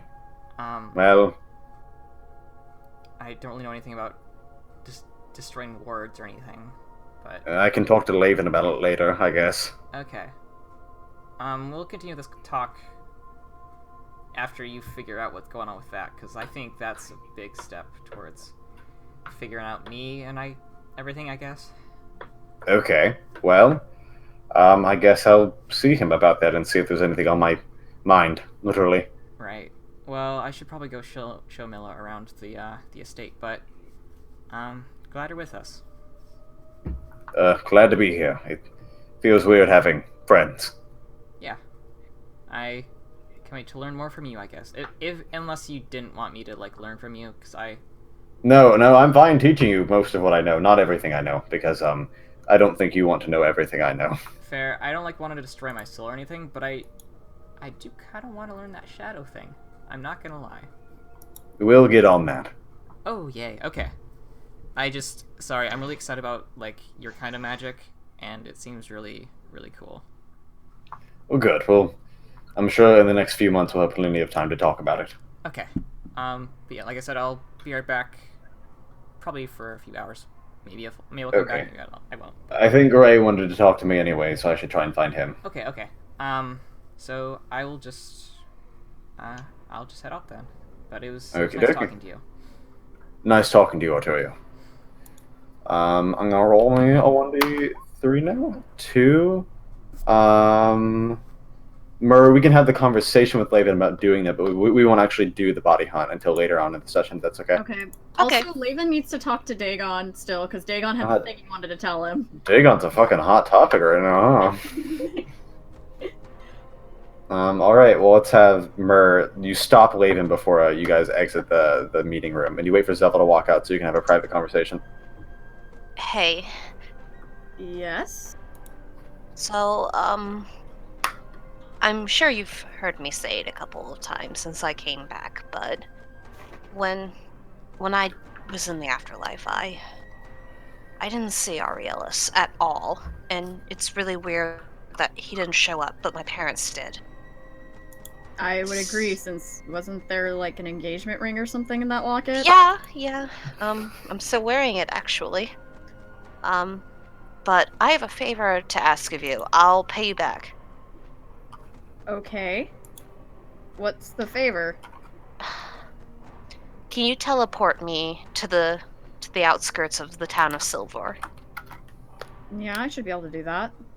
I know this seems really weird, but also up your alley kind of, but I just want to see if his body's still there. If We he can actually is buried there. we can definitely do that. I mean, your soul was in the afterlife, so I can't imagine that his wouldn't be, and unless he did something truly, truly horrible or Which I doubt. phenomenal, which I doubt as well. I mean, he was just a hunter, right? Yeah, as far as I know, just a hunter from Silvor. Then So, I can't imagine why he wouldn't be there. You were a husk. Like, the soul would have to be completely destroyed, and I don't see that happening from what I understand of what happened. no, as when I found him, it was just basically barrage of arrows and pitchforks, that took him out. At least from what I remember when I buried him before Asmonis kind of took over again. It would have to be almost. It would have to be something like a Voidborn vampire, I think, in order to actually get rid of the soul, because that they would be consuming it. I doubt there would be any around there. I doubt either. I'm pretty sure he probably died of fairly normal causes. Yeah. In exchange, because I know teleporting kind of takes a bit out of you, and Yeah, let's face it, I know you're still upset at me for last night. you're right. You're Damn. familiar that you lost an Impio Daga. You are? Is that what its name was? Yes. I haven't seen you use it in a while. He's What's been the dead. He died in Impiodaga. Well, I understand that. I don't know how those work. It's very expensive to resummon familiars. That's why I haven't spent very much money since then. How much do you need? Overall or compared to now? I mean, compared to now. 3,205. Well, I don't have that much on me, but I can tell you something. Mm-hmm. I still have absolute contempt for that town, and I have no problem stealing from anyone there for you. I'm cool with that. But I can get you enough to get your familiar back. I'll take you up on that. I appreciate that. You probably... She kind of looks off to the side. I don't want to, say it in a weird way, but you probably want to talk to Dagon now, so...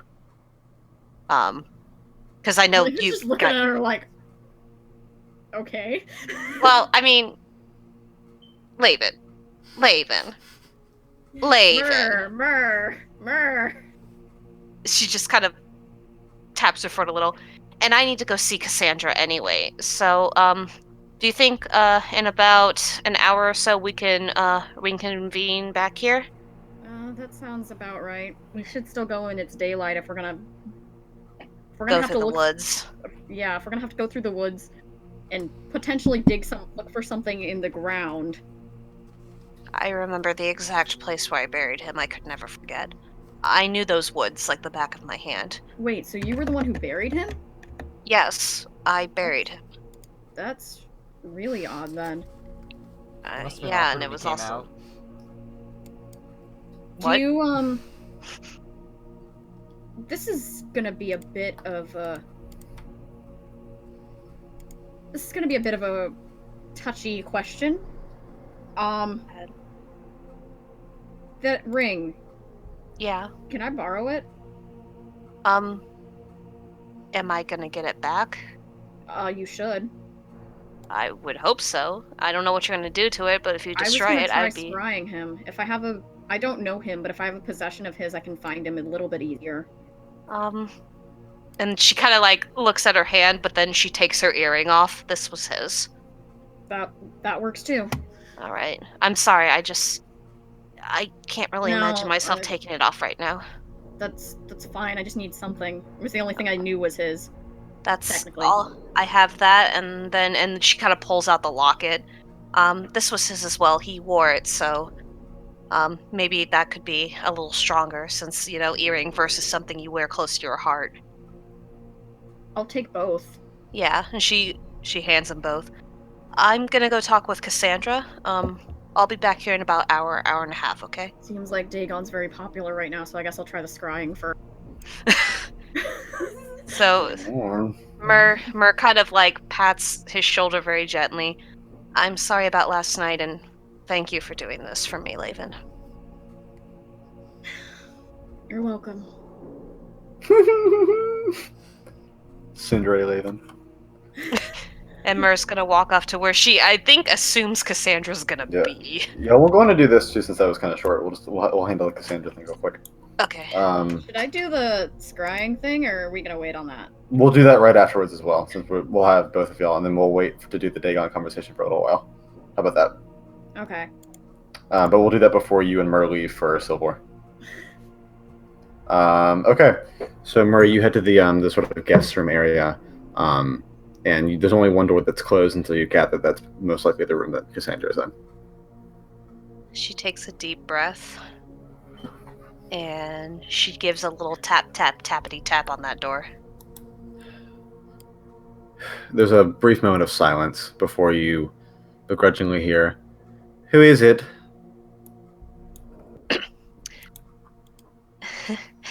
It's your old tiefling buddy.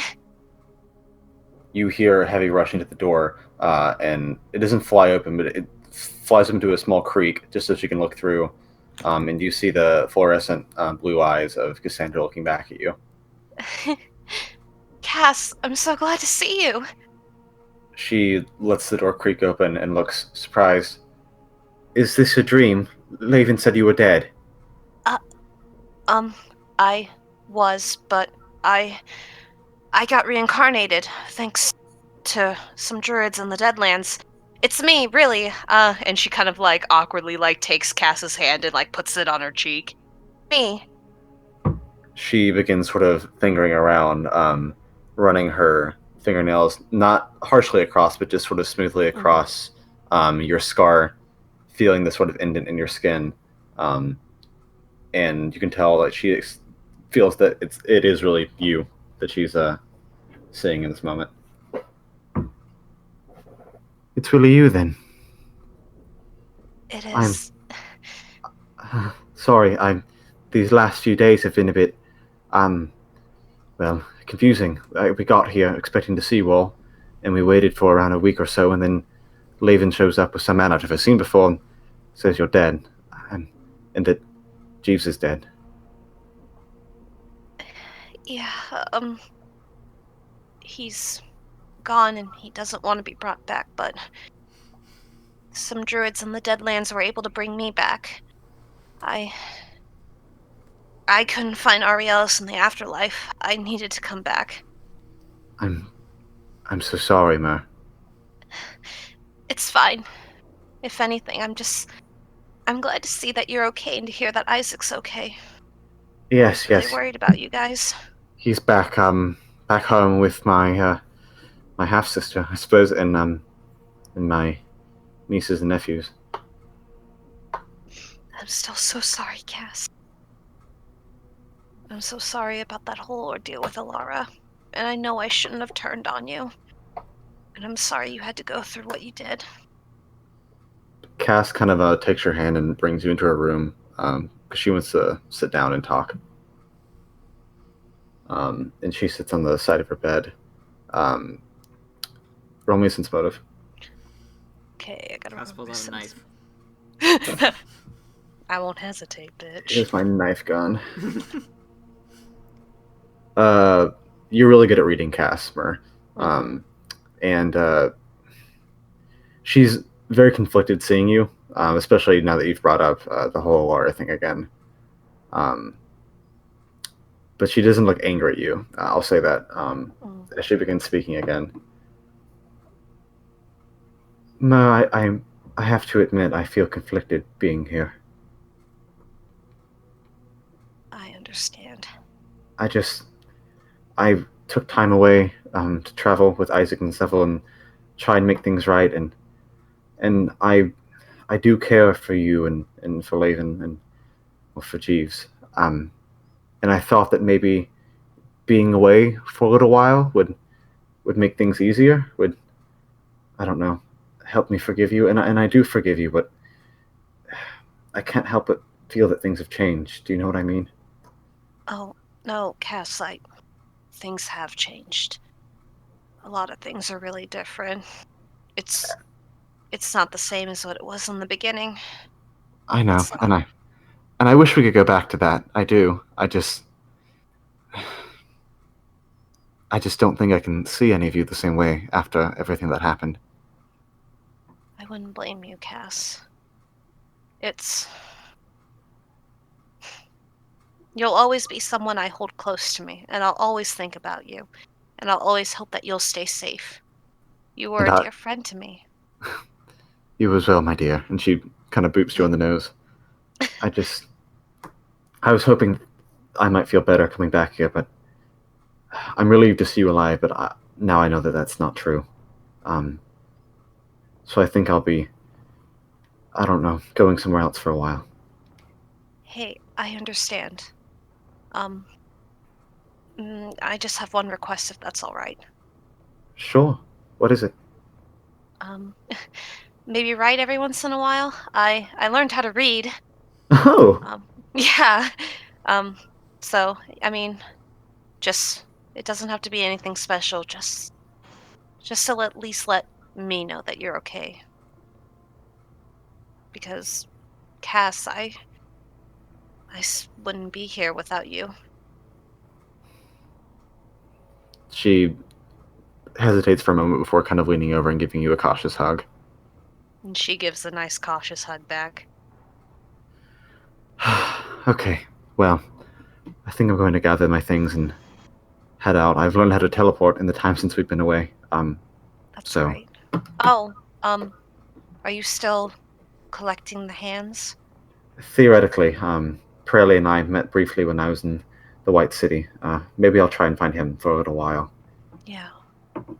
I need to do some soul searching away from everyone. No, it's understandable. About one of the hands.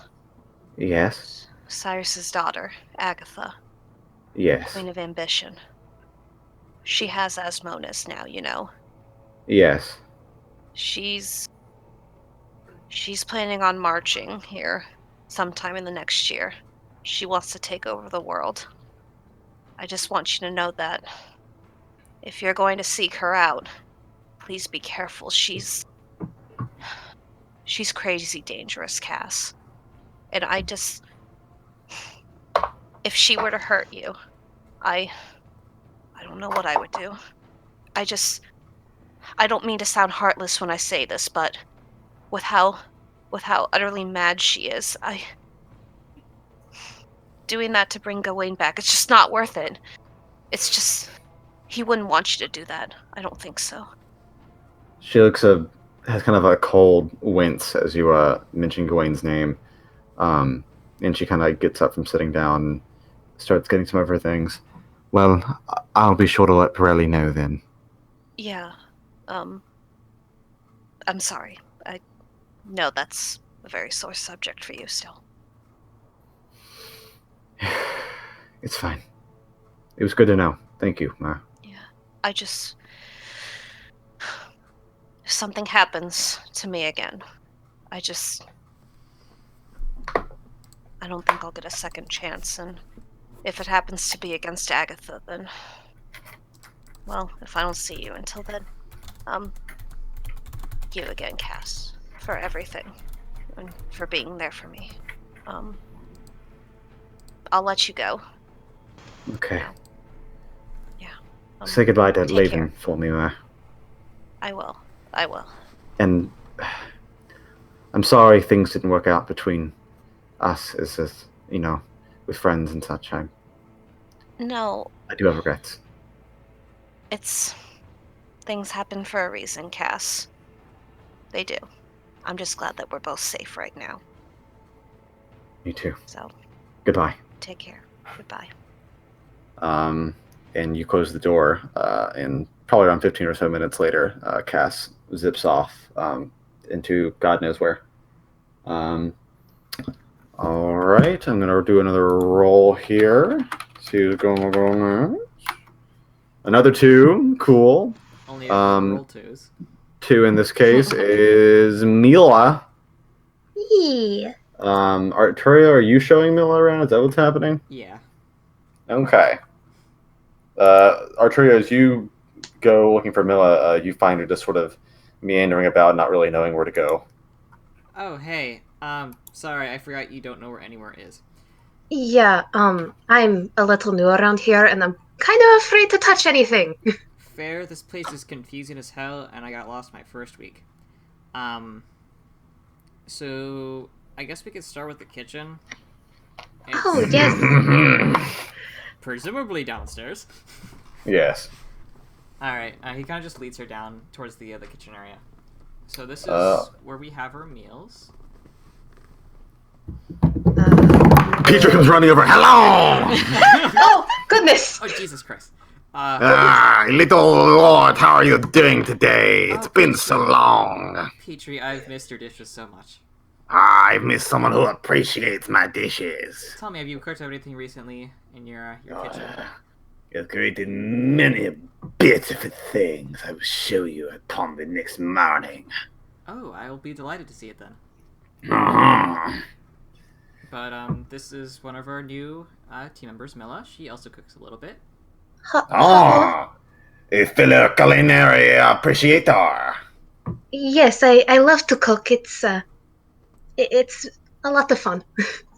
It is a lot of fun. Well, if you ever feel like learning some lessons, you can come in down here. Oh, that would be nice. I've learned a lot from my aunt, but I've never learned from a professional chef. Oh, you have much to learn then. For I am Petrie. He says his name a lot. I In case you forget. Yes, exactly that. Well, it's a pleasure to meet you, Petre. Yes, I see you can say my name correctly. It's a pleasure to meet you. Alright, well, if you have nothing you currently need from me, I'm gonna go on and prepare tonight's menu. Okay. I shall be seeing you, little lord. Of course, Mr. Petrie. I give you both a bow. Petre, good. And he bows and leaves you two by yourselves. He certainly is an interesting character. Yep, but his food's just as crazy as he is. Oh, goodness. I mean, in like the taste sense, like it's good. Ah, all right. Yeah. So- So a bit down the hall here is sort of the outside training grounds. Oh. Here's the kind of scoots his foot on the ground a little bit. Don't worry about that. It's just some leftover circle thing. You see some scorch marks as well from something that happened. Who knows?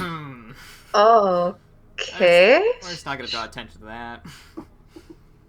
She Anyways, raises here's a the brow. training dummies. Oh. I'll definitely get a good workout out of these things.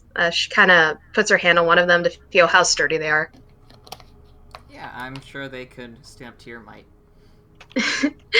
Hopefully. I don't want to break training dummies on my first day. Well, if you break them, it just means you're really powerful. Thank you. Where else? So, like, there's the rooms upstairs, and there's the kitchen, and I've literally never been anywhere else in this keep, so... There's also a laboratory area. Oh, there's also a laboratory. I've maybe been there one time. Probably once, at some point. Okay. I also kind of wanted to meet some of the people I haven't before. Oh, you kind of just did that. There's not any of us here. Oh, all right. I was there anyone new here? I feel like Laven said something about a new guy.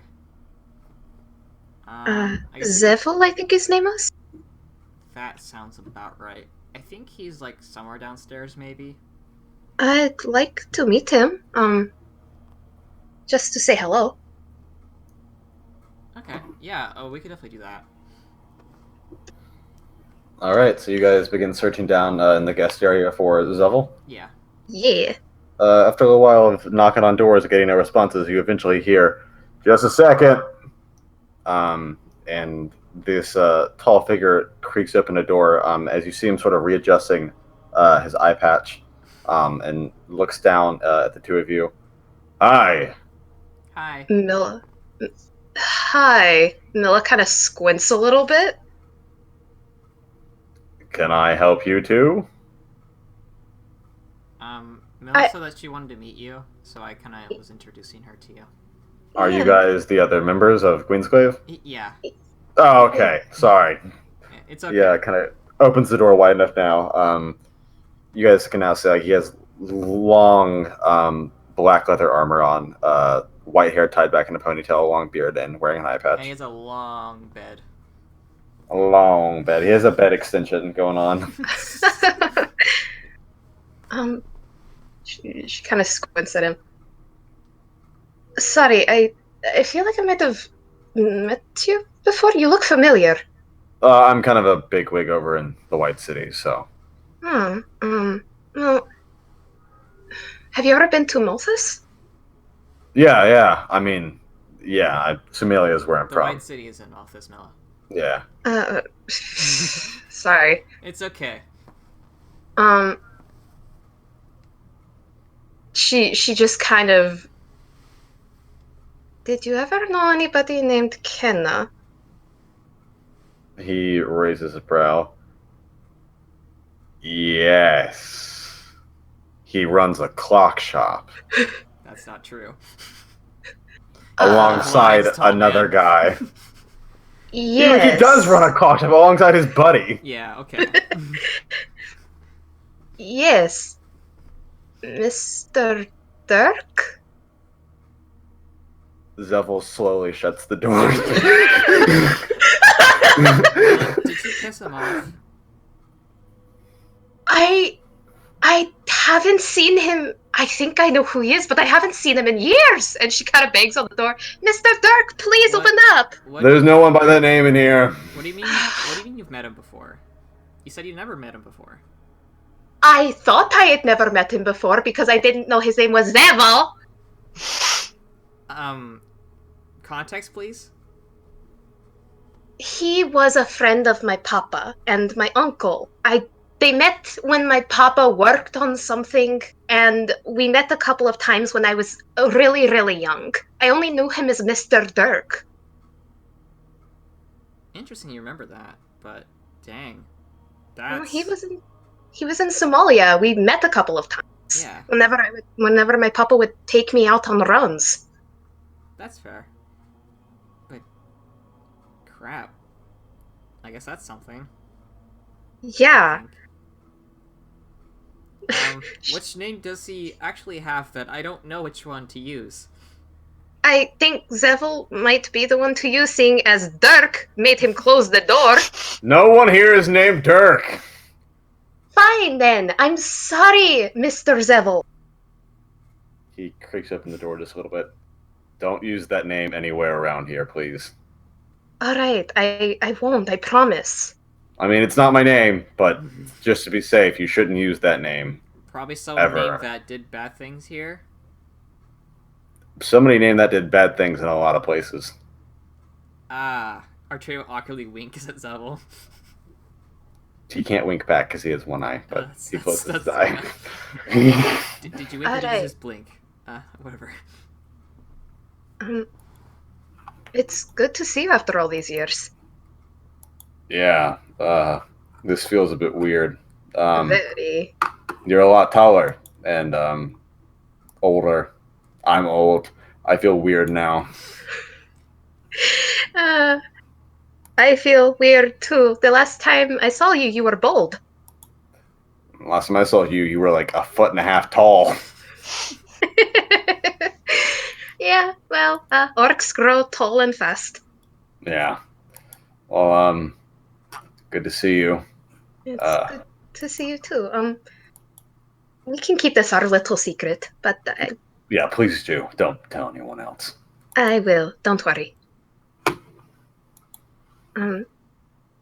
Has anything, I guess, interesting happened since we last met? I mean, I feel like it's a lot, but I mean, I can't even begin to tell you how many interesting things have happened to me. I got married. I have kids now, so oh, that's wonderful.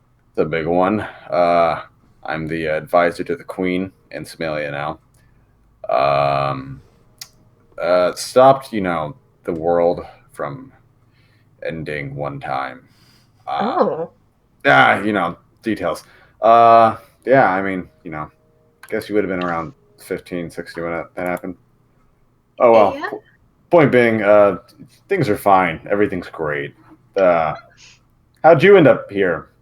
I was delivering a clock for my family, and I ended up in Vasco. I ended up meeting a lady named Rose, and we ended up going to the same place. And well, Rose died, and I decided to join Queensglaive in her honor. Okay. So you just kind of like hopped on this little adventure, on a whim. Yes, and I should probably check the post office later because I am pretty sure my aunt is going to give me an eyeful. Yeah, I would be remiss to inform you that your family is going to kill everyone in their path to find you if anything happens to you. Oh boy. Archie just looks Like- scared at Milla, Your uncle is one of the few people I fear in terms of someone sneaking up on me. Oh, well, he's very good at sneaking up on people and Yes. trapping them. Yes. Stupid shame cube. I'm sorry. When I was she kind of looks at her tour. She's a bit embarrassed. When I was a little girl, Uncle Garrick would put me in a weird cube thing whenever I would try and climb on his trinkets. Okay. Well, at least he's calmed down a bit from Iron Maidens and Oh, explosions. that was the thing I used to climb all the time. Oh, wow. That's great. Well, I gotta go run some errands in town. This has been great catching up, Noah. Yeah. Sorry, you never expect to see a, old acquaintance out of nowhere. Yeah, it was good to see you. Good to see you. If you need anything, feel free to let me know. I owe your dad still a lot. I will. Thank you. He gives you kind of a nod as he grabs a what appears some sort of messenger bag and heads towards the exit of the keep. and a bottle of vodka. And 7 bottles of vodka. All right. I think we're gonna go with race thing next, since that you've been sitting here for a while, Alex. Well, So you're looking for Dagon? yes. All right. So after you sit onto your room, you already see Dagon kind of at your door. Oh, Ray, you said you wanted to speak to me. yeah.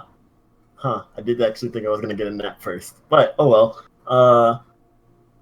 He goes and opens the door. So, can I come in? No. Yeah, you can come in. Vale. Yes.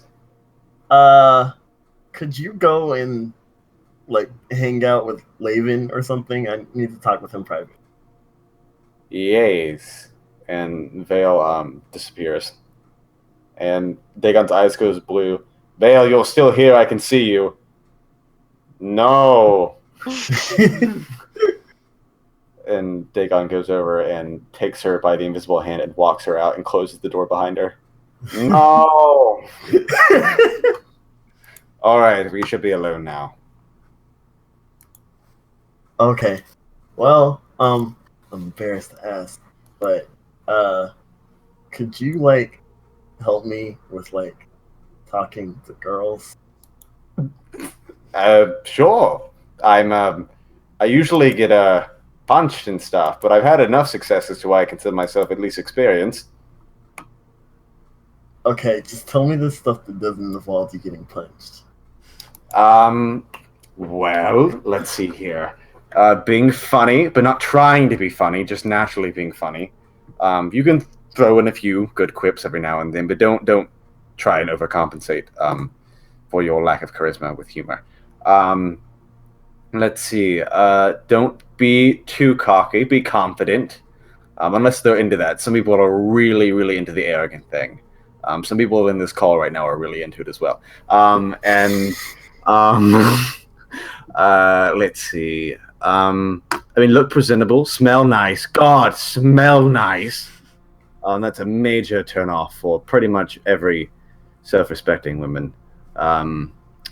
Let's see, anything else? How well do you know this person?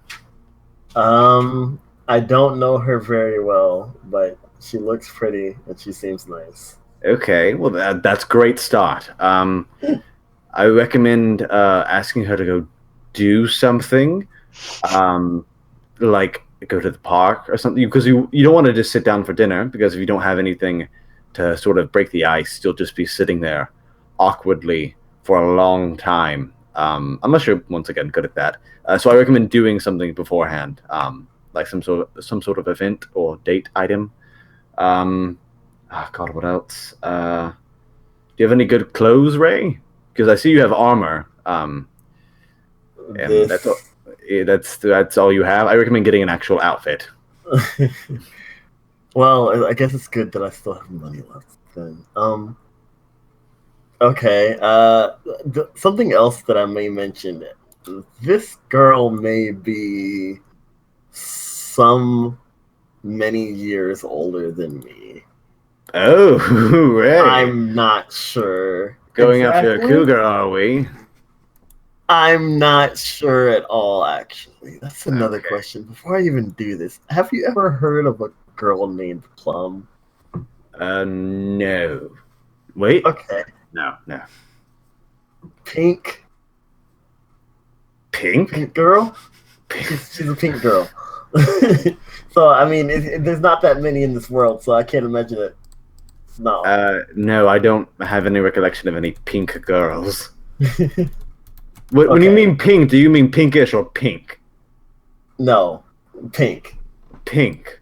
Yes. No, I have no recollection of any pink girls in my past. Okay. Well then, I guess that's good. Like pink? Like fully pink? Yes. Okay. I don't know what she is. I don't either, but she was able to discern what I am, kind of, or at least my energy. So I had assumed that she might have been closer to your age, but that could not be true. I have no idea. Why am I doing this? I'm an idiot. No, go for it. You need something to take your mind off of everything that's been happening. Also, Ray, was there a reason you didn't tell your friends about your change in appearance? I don't know what you're talking about. Ray, I can see it, like, blatantly. I don't know exactly what you're talking about. Ray, do I need to be, like, not subtle at all? Do I need to just point to them? Yes. He points to the new things.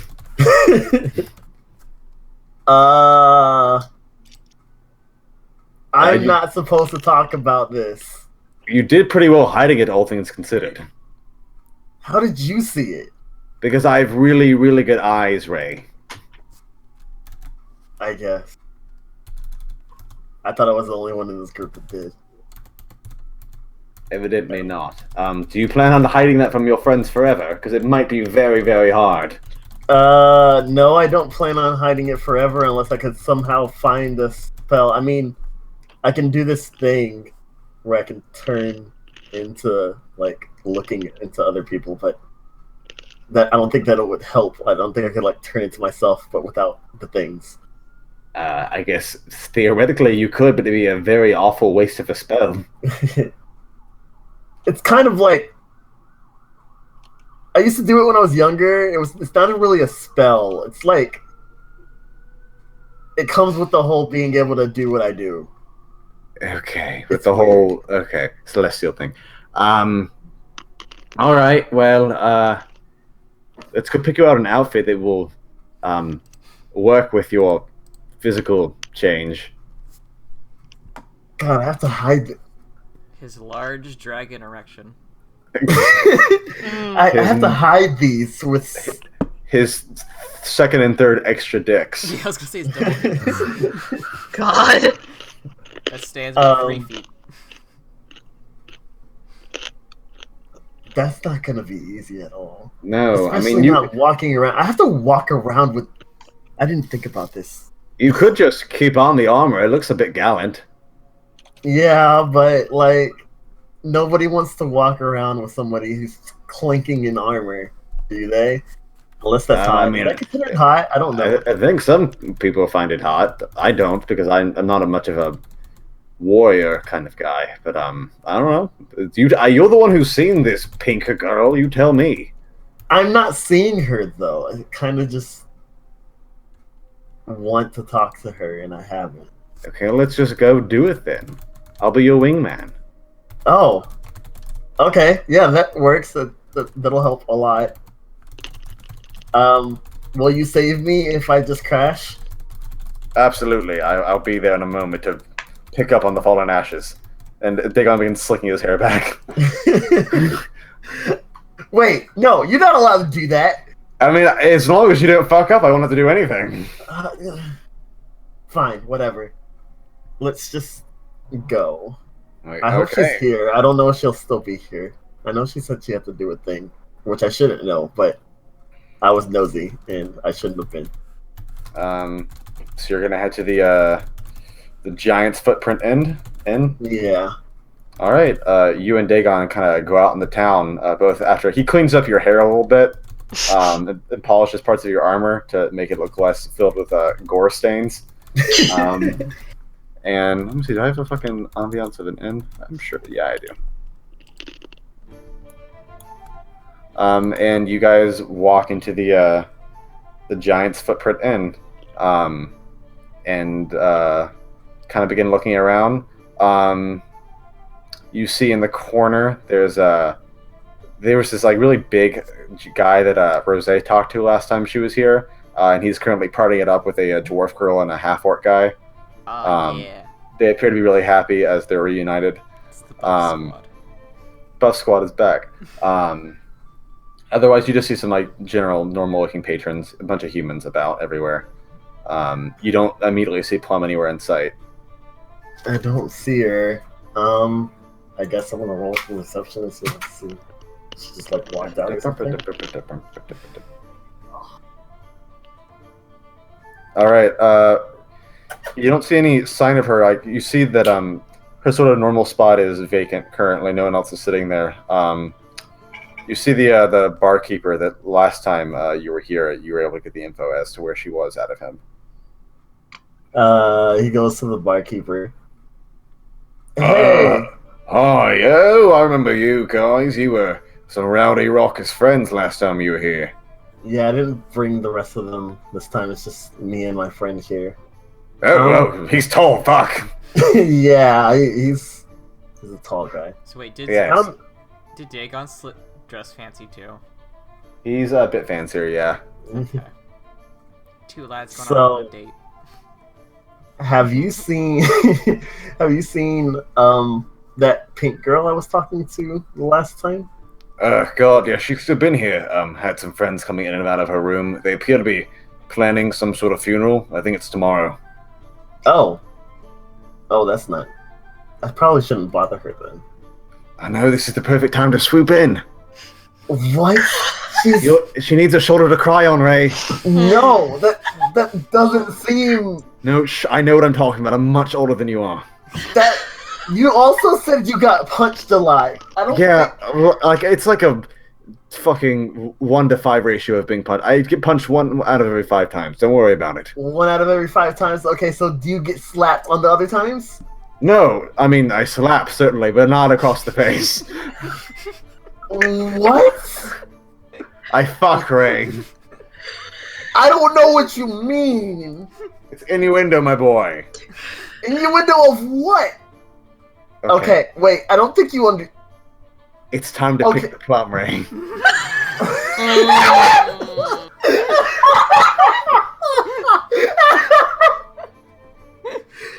Ray just like stares at him. It's ripe for the picking. Come on, boy. Maybe I should get advice from somebody else. Right. We're already this far here. We're both here. Let's. No, I'm just looking for her. I'm just No, I don't think that's you a don't good have idea. to pound it out today, but you need to make the move today. I'm not. This is a multi-step production we have going on here. Ray, I think you should listen to him. You know what? I'm going to go talk to her. Hope she feels better, and I'm going to leave. I think that is an excellent idea. I'm very proud of you. I'm not going to do anything that would insinuate that I'm trying to hit on her. We're not. I don't. What's the fucking point then? Because Okay, I get not coming out with your strongest verbal game. I understand, but you have to say something that's slightly flirtatious. Why? Just you don't have to come out and be like, oh, your pinkness is sexy today. Don't be weird. I'm sure that is the furthest thing from her mind right now. Okay, just be gentlemanly. Just do your best. How about that? Okay, I'll do that. You stay outside. I'm assuming she has the same room as before. Yes. All right, I'm gonna go and talk to her. You stay over here, and no doing that other thing to spy on me. He does the like 2 fingers to his eyes and 2 fingers to back. I'm going to do whatever happens. Okay. Ray slowly backs away and then goes to where he remembers her room being. All right. You head upstairs, Ray. And let me go on and kind of quiet this down. The noise of the bar is kind of distant at this point. And you're sitting outside of standing outside of Plum's room. Roll me a perception check. I'm just gonna play a song real quick. She's undressing you with her eyes. Don't pay attention to the song name. This is just a good background ambience for this. 20. This is it's an Ibiodaga song, but it's not important. It doesn't mean anything. Sure. You hear 2 voices talking on the inside. One of which you immediately recognize to be the soft, sweet voice of Plum, although she does sound a bit more dejected than normal. You hear her talking about having to plan a funeral for 2. And the other voice she's talking to is another female voice, sort of low and detached. Doesn't seem sad, just doesn't seem emotionally present whatsoever. And almost like it's hard to even process her voice. Something seems off about it. And she's just talking about how it's odd that she even got attached in the first place. There's a bit of silence after you're just listening to her, but do you want to knock or anything, or you want to keep listening? He's gonna knock. You hear Plum's voice ring out and say, "Just a moment," and she comes to the door, and she's wearing sort of black robes instead of her normal green ones. Oh, hello there. Hi. It's been a long time. I just got back in town. I didn't know if you'd be here. Yeah, I'll be here for at least another week or so. Planning a funeral still. It's been hard to work out the logistics with everyone coming. Oh, I'm sorry for your loss. Oh, no, it's fine. It's just a few friends of mine. I was gonna kind of update you on what happened. I know you knew kind of what I was, and I wanted to talk with you about it. But if you're busy, it's okay. I can come back later. It's fine. I was just, my friend here was just leaving. Ray, roll me another perception check.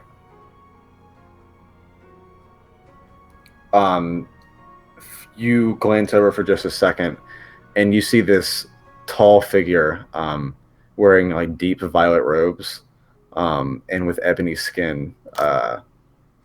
You realize this doesn't mean anything, but she kind of has a bit of an appearance almost like Agatha, except the hair on the top of her head flows up in sort of a white, almost like bubbly essence as it flows out of her scalp. Um, and she looks a lot thinner than Agatha did. Um, and she kind of just looks at Plum a bit annoyed and begins heading towards the exit. You gonna say anything, Ray? Um, he's gonna say, I'm sorry. I hope you all can maybe talk again soon. I won't be long. I'm sure I'll be around here again at some point. And you see her turn back and look at Plum. Ray, as she's standing next to you, you feel immensely cold. And almost like everything seems a little bit less real for a moment, before she winces and walks away. As she does so, you see the wall open up as her hand sort of motions to the side, and she steps into some sort of portal and disappears. Oh, okay. Sorry, she has a bit of a flair for the dramatic. That it seems so. Is she another friend of the deceased? She's an old associate of mine, I guess. Not a friend by any stretch. Got it. Well, if you want to talk about it or however you're feeling, I don't mind listening. I'm back in town for a while. And I don't really have anything I'm doing today.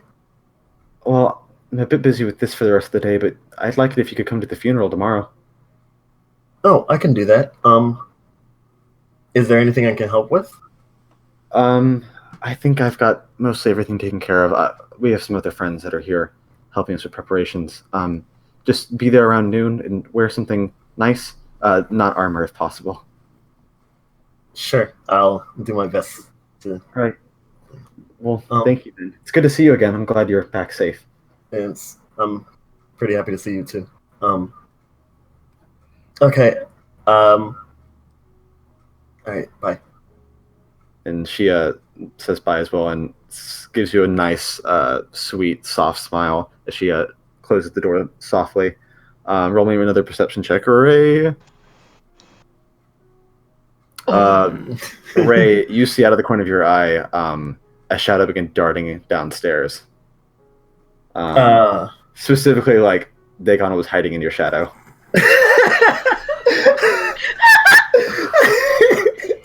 Ray books it down the stairs. By the time you get down there, you see Dagon at the bar, downing what appears to be several shots. Dagon.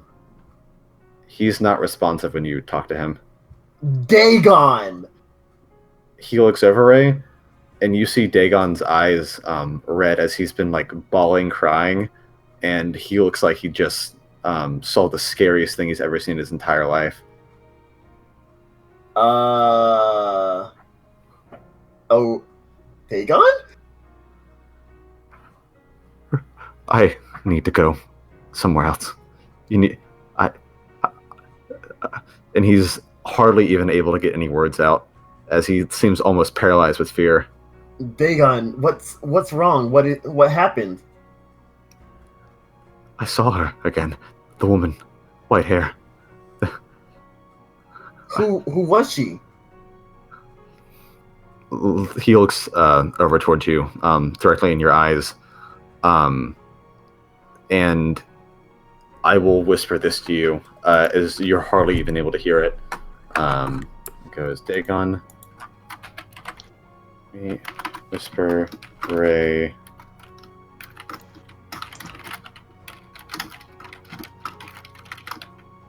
Hopefully this will whisper.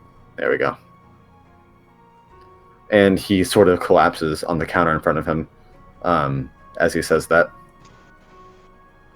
Oh boy. I don't even... Ray goes to grab him and lift him to see if he can, like, carry him back to the keep. He's pretty light, all things considered. He's skinny, but he's tall. Okay. So he goes to take him back to the keep. So you just kind of... Mm-hmm. Okie dokie, you do so. Let's take a short bathroom break, everyone. Okay. Oh my god. Just some of the stuff that has happened this session. Mm-hmm. Huh. Yep. I didn't expect anything to come of that. Tell us what he said to you. I'm You're gonna- in character. Yeah, so yeah, if you're gonna tell anyone, you got to do it in character. You better do it in character, Yeah. bitch. Yeah, Ray was gonna probably drop Dagon off with Laven and then ask Laven about it, if anything. Because of Oh, course. Okay. Well, I'll be right back. You saw a full Dagon shutdown mode right there. Yeah. And I would think that the guy that can't die wouldn't do something like that without reason. Jesus.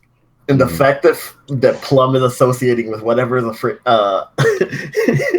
whatever makes him shut down, that's just scary. Damn, who is this pink girl? Yes. Like, is this hot or is this not? I don't know anymore.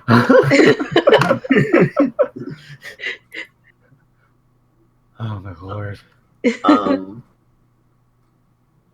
I mean, all things considered, he didn't play any cards wrong, I guess. Yeah, he's gonna comfort Plum tomorrow at the funeral. God damn. I'm really curious now. You might be able to find out by the end of the session. We'll see. Oh. Hey. Oh.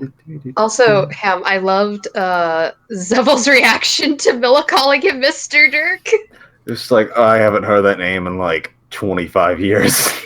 Slowly close his door. It's like when you think you leave behind like your old like online name and somebody calls you by it, it's like, no? Not me? Because I thought about it, I'm like, Ken only ever knew Zevel as Dirk, so... It's true, you're not wrong. So God. Ken ever introduced Zevel to Villa, he'd do it as, this is Mr. Dirk. Mm-hmm. Oh my lord. Okay. Let's see, who all are we missing currently? Do we have Gorpo? I am back. Hi. Do we have Jesu? We do not have Jesu. Do we have Druseth? Do not have Druseth. Okay. Just trying to think out who we still need. Time for me. Things are going pretty well for having prepared literally 0 notes. Fair. Arturi spends 45 minutes shopping for books. Hey, what kind of books were you shopping for, Arturio? I was gonna look for some dumb adventure novels. Oh, okay. I don't know Some if you hardcore smut. Yep. Hey, Mel, would you like some smut? No. If I want sex, I just go to a bar and ask for it.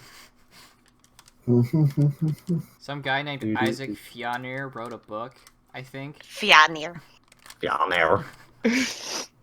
Sorry, I didn't want to like continue the little joke thing because things were getting serious with Ray, so I didn't want like Styx to reply. It's fine. So we'll just say she fell asleep. Okay. I love that Ham forgot that Wonderland was a thing. Yeah. I'll tell you what, Wonderland will never come back out because I completely forgot she was a thing. Okay. Good. What happened to Wonderland? I still believe that Wonderland is fucking that clone, so she somehow made that clone permanent, is fucking him somewhere. Just Oh, no. For 30 years straight. Yeah, she got stamina. Oh no. Yeah. Sorry? Garrett just sees that he now somehow has kids, and he's just like, what the fuck? I'm talking about Wonderland, Drew. What about Wonderland? Wonderland is fucking Garrick's clone that she made permanent somewhere out in the world. Oh, okay. Garrick has 100 pink tiefling kids somewhere. Uh-huh. Poor Garrick. Keeps on pooping them out. God. Speaking of that group, Tiana, where would Tiana be at the moment? She's in Jomarn at the moment. Okay. I don't mind telling you that. What about Susan? Because Susan's in Vaskerholt. You guys skip Susan. Susan was at Rosé's funeral. He was one of the people there. Oh. Yeah. The fuck, man? I couldn't What? voice Susan. Hangin'. Hello, I am short.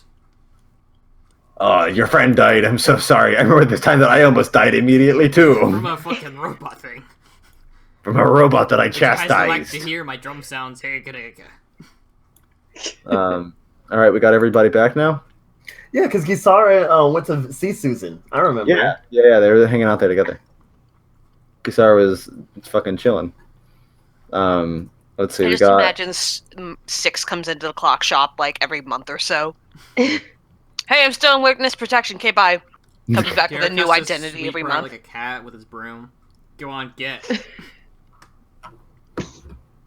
Let's see here. Alright, we got Alex. Yep. Alex. Alright, we got Iris. Hello. We got Jessica. Hello. We got Corpo. Okay, that's me. We've got Drusef and Justine. Yesu! Alright, there we go. Yes. Just making sure you're all here. Alright. What are things we want to do next? Are we going to immediately have Ray hand Dagon back to Laven? That seems like an organic thing to do. Yeah. Yeah. Alright, Ray, you kind of lifeguard pull, or not pull, but carry Dagon all the way back to Queenslave Keep, and begin knocking on Laven's door, like, very frantically. Come in. We like busts open.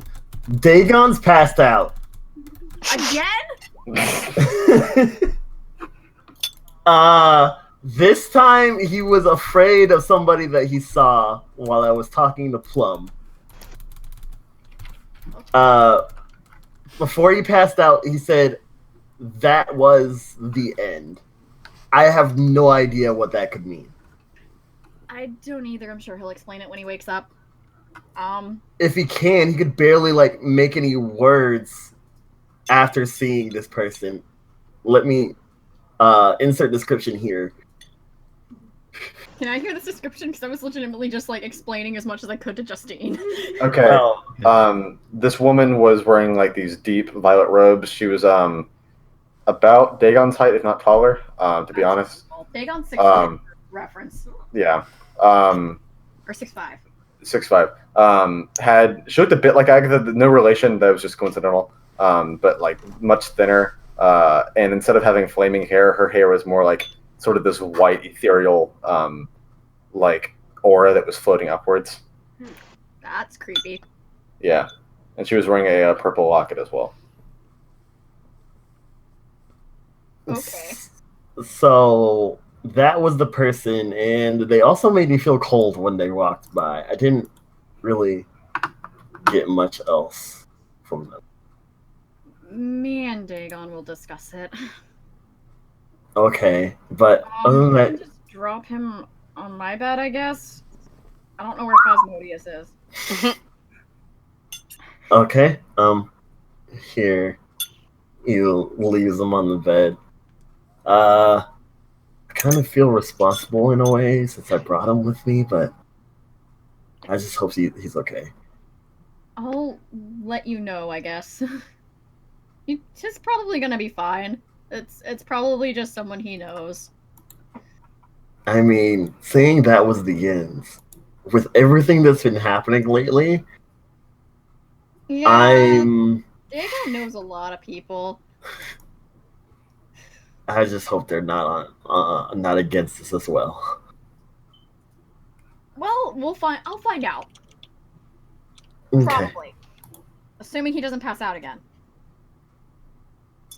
All right. I'll go now. Just let me know. I'll probably be in my room. Oh, actually, I need to go shopping. Okay. Have fun. Thanks. Do you know where I could find a suit? Do you think I live in this town? No, I'll go ask I somebody would else. ask what's her name? Who's like the concierge lady.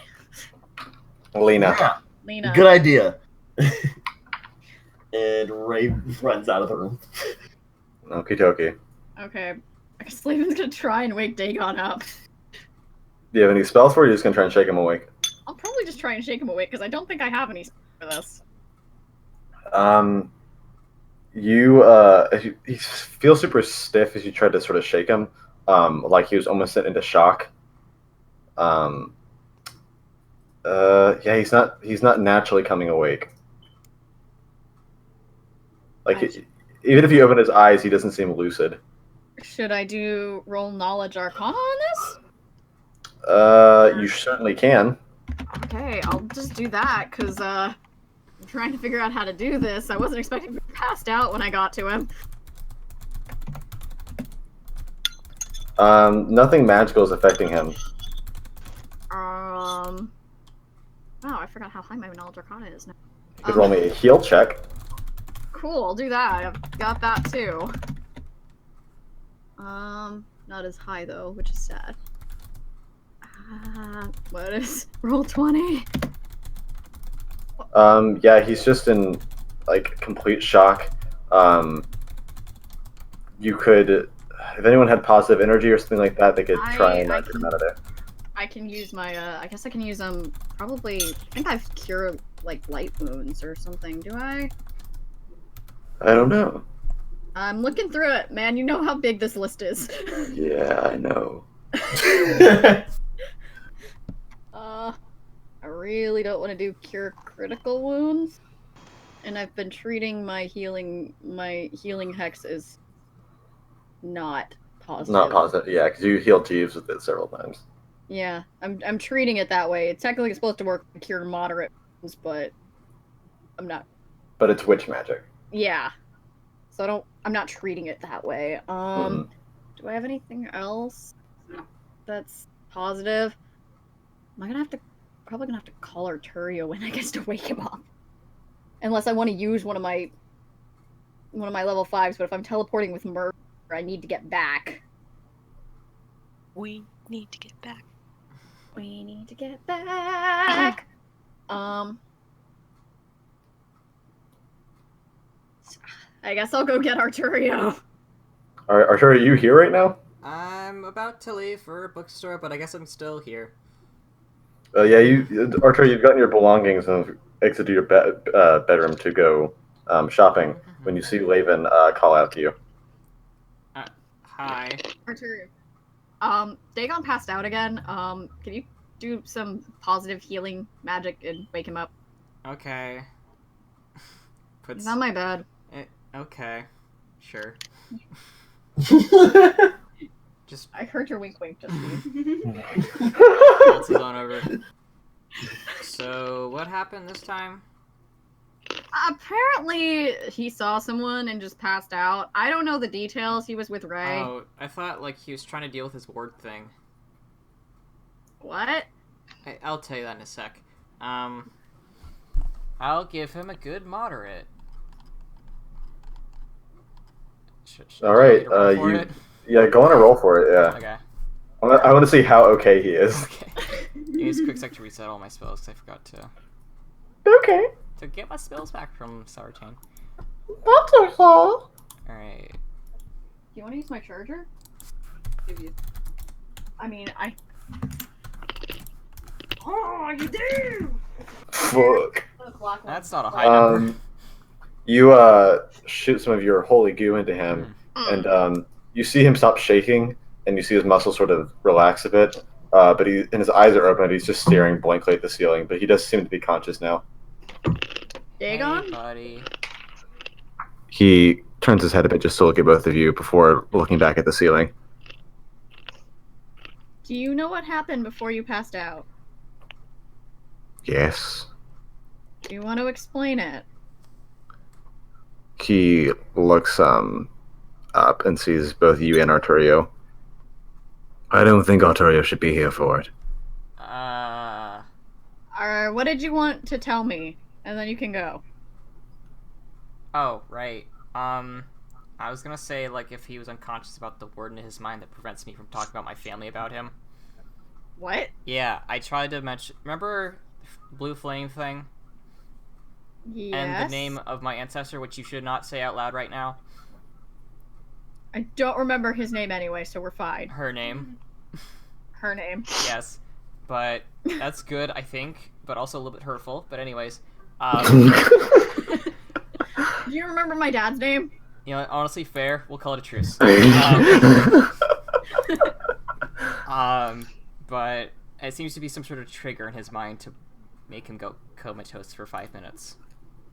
Weird. I don't want to think of anything specific, but he might have some history with that, maybe. That would make sense. I didn't pass out seeing her, so... Yeah, see if you can, like, undo that word or something. I don't know. Okay, I'll leave you two to talk. I'll see what I can do. Bye. Time to go buy me a book. Alright, you head on out, Arturio, and close the door behind you. Leaving it's just you and Dagon in the room. He's still not looking at you, though. And then I eavesdrop now. Okay, Arturio's gone.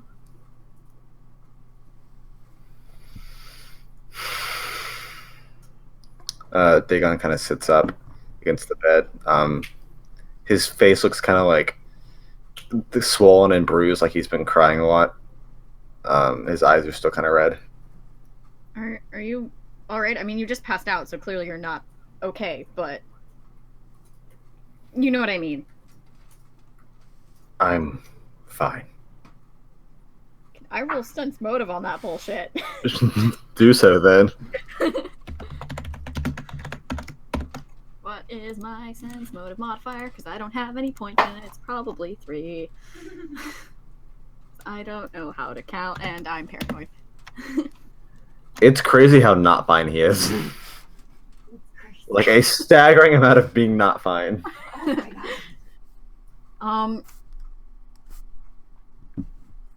Okay. Don't have to talk about it? But is it going to be a problem for more than just you? I don't know. I know you're not okay. Don't try and tell me you are, because it's really obvious. Even I can see that. The person that I saw, I don't know why they were here. Why wouldn't they be here? What's the deal? Laven, I told you about how I lost something when I was in the fairy plane. Yes. Would you like to hear about that now? Sure. He sits up and begins sort of like mulling over a few words, mumbling under his breath. Laven, we've talked a bit about your condition and how you achieved it. Mm-hmm. Laven, you met the beginning. I met the end. I'm sorry? The end of all things, the manifestation of the universe expiring, is that woman that I saw on the inn. That's a bit difficult to wrap my head around. I don't know. I met her when I was a child, and she touched me for a moment, and I understood things that I can never share with anyone. I understand that. you can't explain a lot of that stuff. It just gives people headaches. It's not even that. It's if I told anyone that, I don't think they would. I don't think they would want to keep on living. It was hard for me to keep on living after I learned what I learned.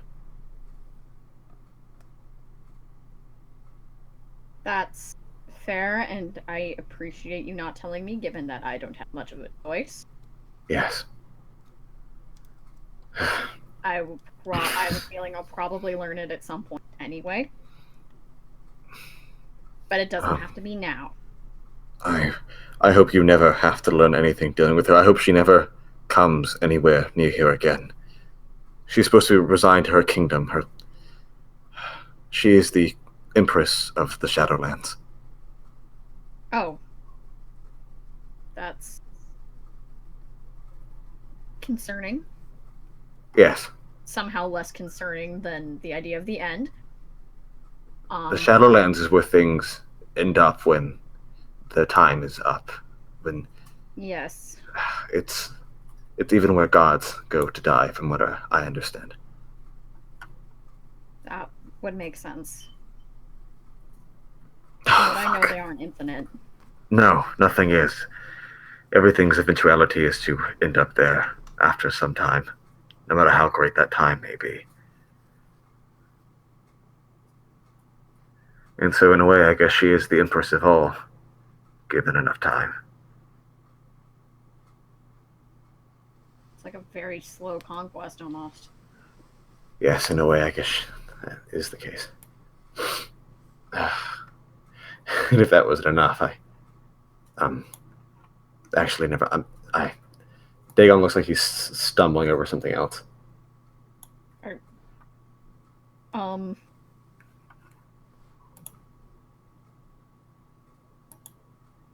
Okay. You said you had to give something up. That's what you were getting at. What does she have to do with that? When she touched me, I lost something. In the moment that she touched me, I can't even say I felt nothing. It wasn't until she let go of me that I understood what happened. For a brief moment, I didn't exist, Laven. And I truly understood what it meant to not exist. And there's no way to ever forget that. What I lost was some sort of innocence that every person has but doesn't know they have until they've lost it.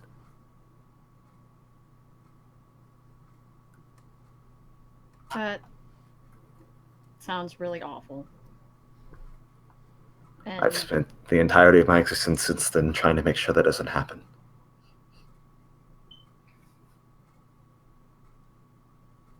well, you should continue to exist, so I'm certainly not going to try and make you not exist. I appreciate it. He's starting to kind of cry again. I'm just gonna give him a hug. It's just like this hug. It's not even gay this time. It's just like, wow. He starts crying to the neck of your shoulder. And you hear him mumbling into it. I didn't think I'd ever feel like a kid again. Certainly not like that.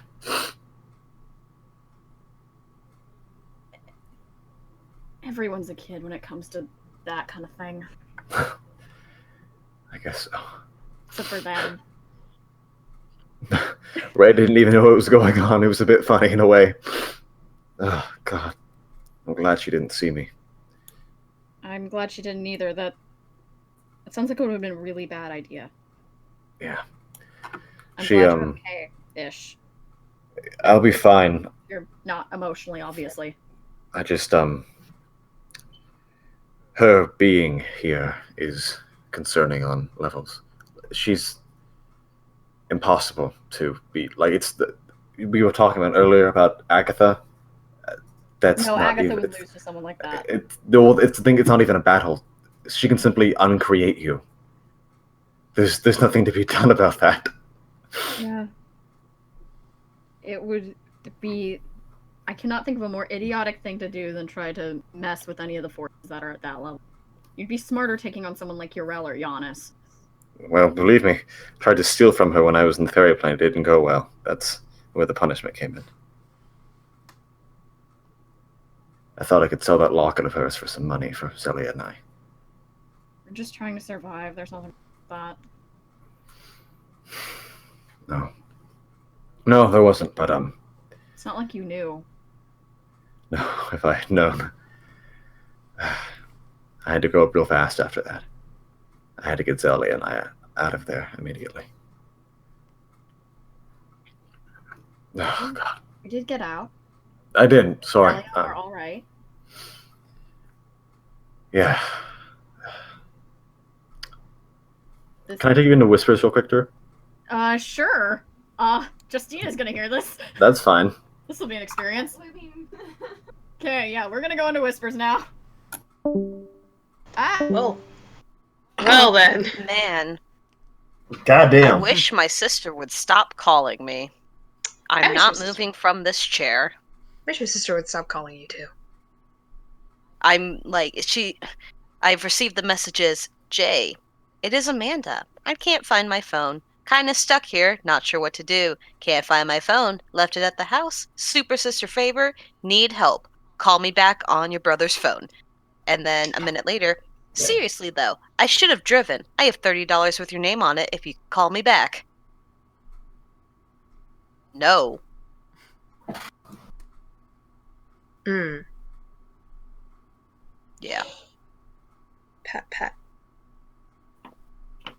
I'm just like, bruh, it's not my fault. I'm playing D&D. Yeah. The Durgans and And- Durgans. Yeah, and goddamn, did it get dark? Yeah.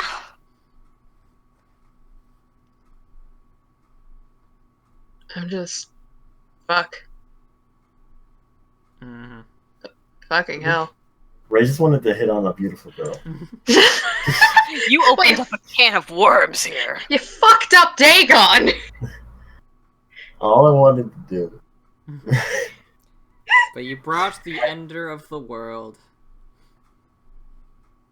Like, can Ray go somewhere? Yeah, on a date with Plum at the funeral. Of his own funeral. I mean, Ray doesn't know about any of this, so. Yeah. It's like, oh look, a But- person who has features. Anyways. Like, Ray's gonna ask about it later. Well, I guess Dagon probably won't tell him. I don't even know if Laven will tell him. Yeah. He's probably the least likely to ask Laven. He just went to Laven because he feels like Laven would be able to deal with Dagon's shit more. Rather than going to Myrrh or I got shooed out of the Arturio room, or somebody man. else. No, because Ray Well, I'm wasn't. saying when he brought somebody, he's like, all right, Dagon's passed out. Who could fix this? Mm-hmm. That was smartest option at least. Hello. I Hello, think. we're back. Sorry, I just got I done just crying. had to make out for a little bit. I Aw. didn't want the children to see it.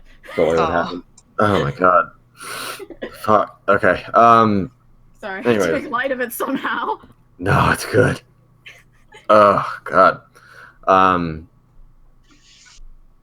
Dagon kind of loosens out of your embrace a bit.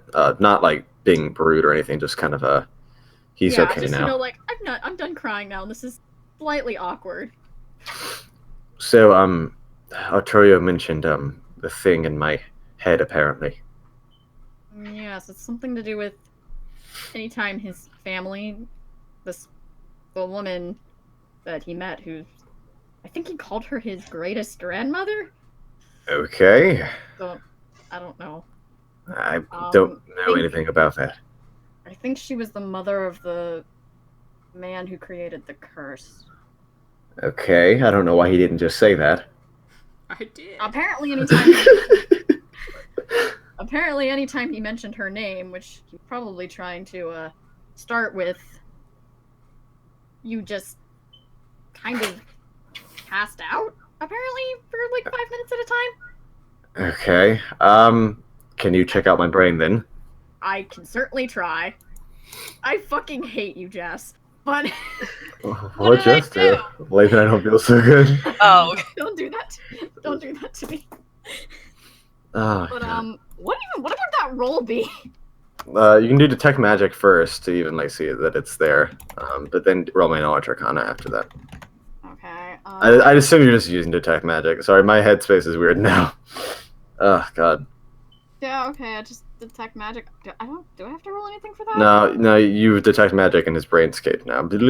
It's a spell, I think. It is. It's one of my cantrips, I think, even. All right, roll me a knowledge arcana. Okay. I'm sorry. I've just destroyed your. I didn't destroy it. Actually, you did that to him, not me. Yeah, that's fine. Yeah, this is some sort of ward that's being used to block out memories and any recollection of certain memories. Yeah, you're definitely. There's definitely something there to block out memories. Okay, well, I don't remember putting it there, though I suppose that's kind of how it works. I don't think I can tell you who put it there. Okay. So I can't really see why anyone would put it there besides yourself. Okay. Can you get rid of it? Would break enchantment work on that? You can certainly try. Isn't it it's a caster level contest? Yeah. That's probably not going to go well, given that Dagon's apparently 5 levels above Laven. Let's roll. Is that a caster level? So if it's a caster level check. Shit! It's not gonna happen. Oh, Laven, you You hear a whisper in Dagon's head, misfortune. You can't do that. You're not here. I know. It's not how it works, Jordan. I know. I just want to be fun. I know. Okay, but maybe I actually used to have misfortune as one of my hexes.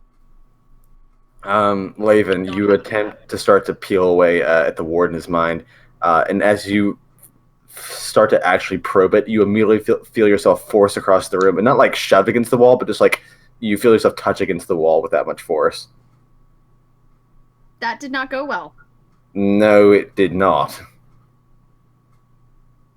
I can try again.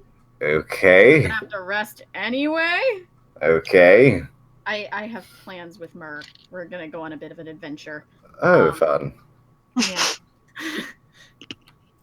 All right, So I roll can me. try one more time. That's even worse. Yeah. At least I didn't get shoved against the wall this time. Yeah, you're a bit more braced for it this time, Laven, but you only get shoved back about 3 feet this time. Damn. You, but the ward is clearly more than I normally handle. Okay, well, I'm sorry. That's okay. I mean, I can't say you didn't do this because we don't know, but Mm-hmm. it's not like you're purposely trying to like push me against the wall. It's just sort of, I guess, automatic.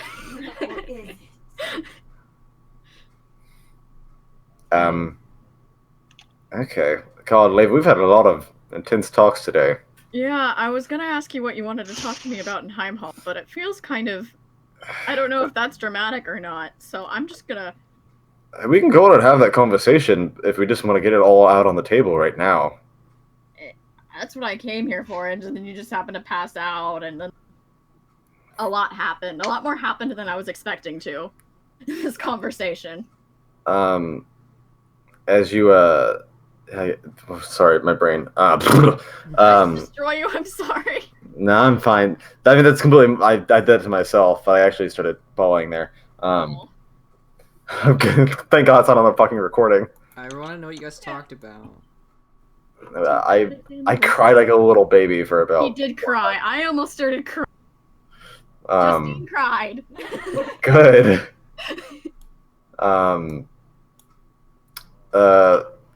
Dagon's like, okay, this conversation this feels comparatively less important, but I guess we might as well have it. And a bit, I guess, ignorantly, Dagon just sort of takes off the top half of his robes and throws them against the ground. Okay. he does not mean to imply anything here. This is just coincidental. And Laven, you see all over his body are just like scars everywhere. Specifically, you see like this like set of like several, like maybe a couple dozen scars right around his neck that go all the way around, kind of like where he would have been decapitated. And he looks a bit concerned. So, you know how I replace my body. Yes, I helped you do that last time. Yes. So, whenever I die or get horribly maimed, obviously I repair myself and get a new body. And for a while, the new body is, nice and fresh and clean. But little by little, the scars start appearing from past incarnations of myself.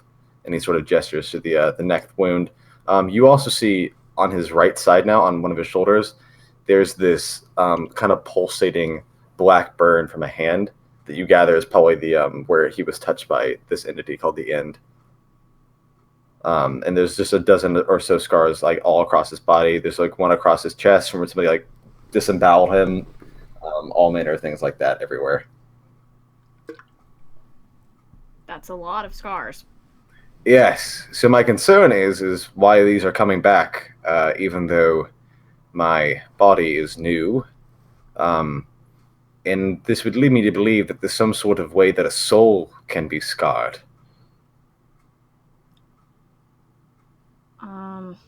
I would agree with that. That's the only thing that makes sense. Okay, good. Second opinion is what I was looking for, definitely. It's a bit concerning, as we just discussed. I do want to live as long as possible, but this seems like a losing game that I'm playing.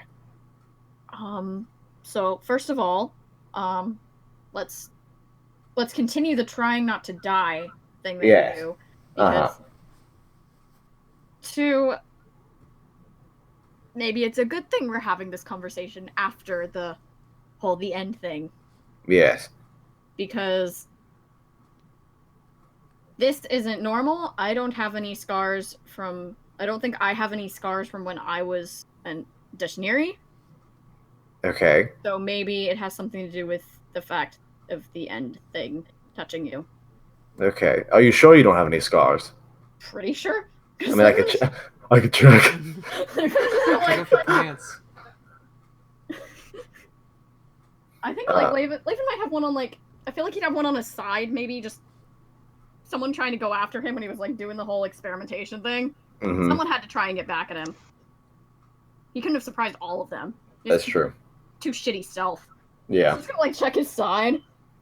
No, you appear to be scarless.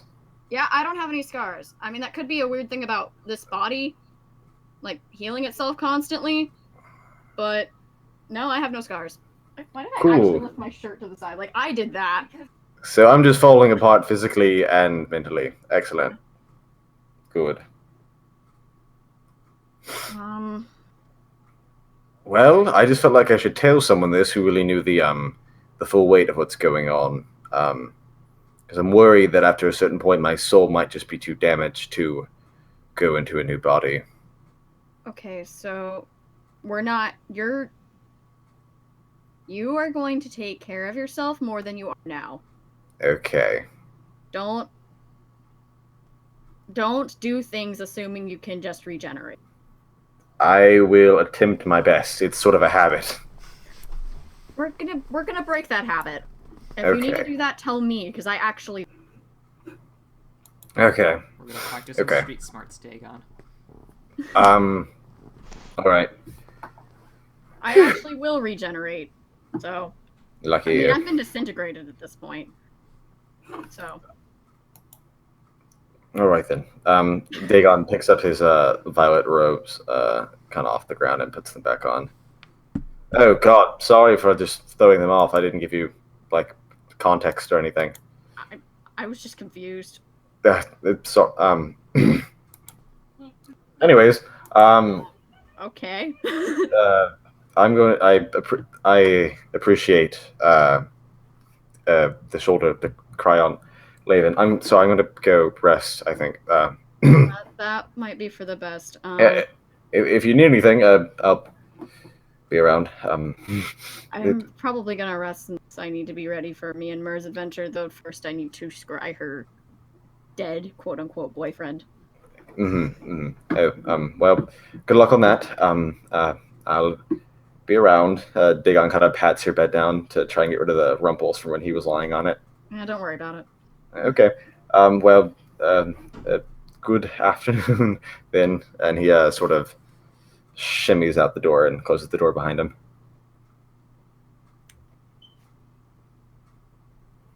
Laven's boyfriend's a disaster. Bye. All right, people, write out in the chat what you want to do, what you guys want to do, so I know what other things are on the agenda for tonight. Oh God. God, that was a lot, man. It was a lot. That was a reveal. Body. Hang on just a second. Okay. Oh my God. I hope Madison is giving you a big hug. Madison's busy watching a movie. I'm not. Oh, you're not? What are you doing? I'm applying for dog sitting. Oh, cool. Madison, what'd they talk about in the whisper chat? I don't think Like Madison. dog sitting. Paying attention. Justine will not tell you either. You heard what? I The heard whisper chat. what's his face crying a lot. Dagon? Yeah. Did you hear me literally crying? Yeah. Okay. Literally crying. Made me cry. Yeah. See, I have trouble with this in acting class. I just need to channel my fucking characters, apparently. Because as soon as I need to talk as, like, Jeeves or Dagon or something, I can immediately start crying. Just imagine what just happened constantly, and just be constantly crying. I think I imagine that always. I would never stop crying in real life. Just constantly crying That was always. really sad. And it was worse because there was nothing we could do about it. Yeah. All right. I'm gonna roll a 1d. I'll do a 1d4 since Laven just got to do a bunch of stuff. Mila, we're gonna do your post office adventure. Yay. Let me hit open this Heimdall song again, so we can get back into that. Oh my God! I have my cry voice right now again. I'm so sorry. Nah, it's fine. It's nice and low and nice. All right. So Mila, you sort of head out as everyone is doing different things now, and head into town square to try and find the post office. You do, after not intense searching, there's a big old letter sign out front. And as you get in there, you do see Zevel at a desk, peering to writing on some parchment. Yeah. Ugh. Oh, I wasn't expecting to see you here, Mr. Zevel. Oh, hi. Again? Hi. Didn't take long for you to find me again. Yeah, just writing a letter to my wife and kids. Oh, that's nice. I was here to pick up a letter from my family, actually. Oh, yeah. They doing good? I haven't really talked to Ken or Garrick in a while. Oh, well, Uncle Garrick is married to my Aunt Tofi now. Yeah, I remember that being announced. I wasn't there for it, though. Yeah, Okay. Papa was a little disappointed that you couldn't make it. Yeah, I was really busy with my boyfriend dying at the time. Oh, well, I'm sure he'd understand that. Yeah. But the my clock shop's boyfriend. doing the clock shop is doing really well. It's pretty much just I'm the outlier here, and I'm about to get an earful out of Aunt Tofi. Yeah, I'm sure she was quite the boisterous woman in the few experiences that I had with her. She was. She still is. But I'll let you get back to your letter, okay? And I'll get to mine. Yeah, sure thing. And you see him just sort of finish scrolling down a letter and carrying it to the front counter and heading out. You sort of wait. You did because you didn't want to walk in the same direction as him. You wait until he's kind of out to go into the front counter to ask about your letter. There's an old woman manning the post office counter. Hello. I wanted to see if there were any letters sent from in Malthus for a Mila. Let me check. She begins hobbling over to this back little void bank area and begins rifling through it. Oh, here's one. And she comes on over very slowly, walking with her cane. The suspension is killing you, Mila. As you know that you have a letter, and it appears to be a rather thick letter. Oh no. And as you kind of see her approaching the counter, you reach over the side of the counter and just grab the letter from her. Thank you very much, man. You're welcome. That voice sucks. Mila immediately opens the letter and heads over to a seat and starts reading it. I won't read these verbatim, but I'll give you the general vibe and like what's going on in them. Okay. There's 3 different letters, one from each of your sort of guardians. The one on top is written from your father. It's mostly just showing concern, but trusting that you know what you're doing is for the best, and stuff like that, and telling you to be sure to write plenty and be careful. Don't do anything too dangerous.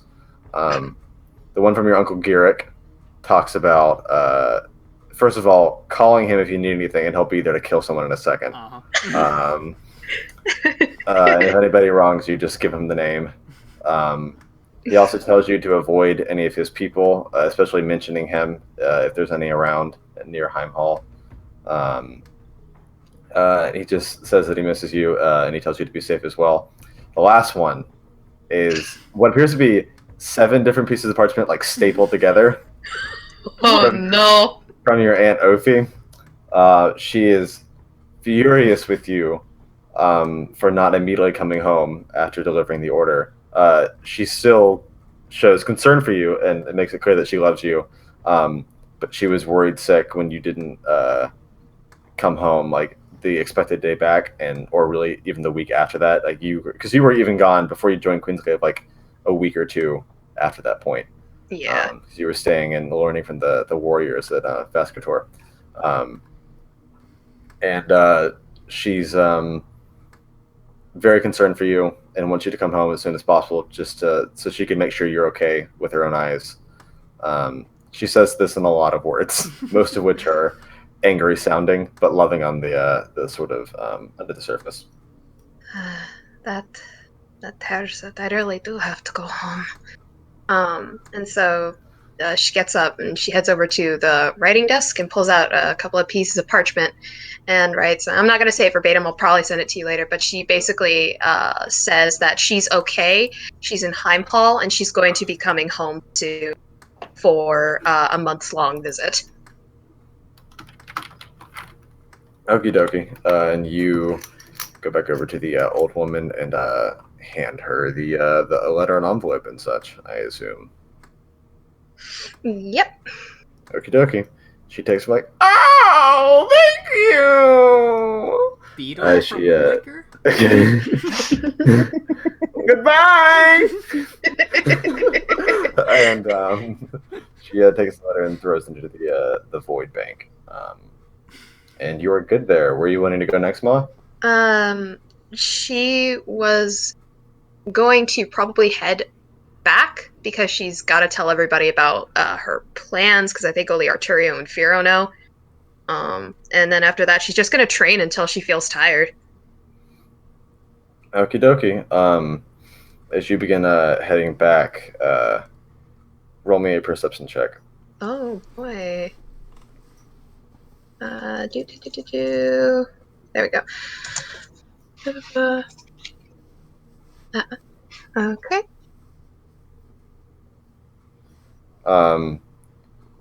You hear some commotion coming from a nearby alleyway, Mila. It seems like some sort of fight is going on. Oh dear. She peeks into the alleyway. As you peek on over, you see what appears to be a bunch of brigands fighting a singular man. And by fighting a singular man, I mean fighting him shortly and then starting to run away as they are caught and disemboweled by a large orcish man, using no weapons in particular, just like punching them through their spines and ripping them out and throwing them against the ground. Oh. And he's going, "To hell with you, ne'er-do-wells! Oh. Mr. Fister's here to save the day!" Oh.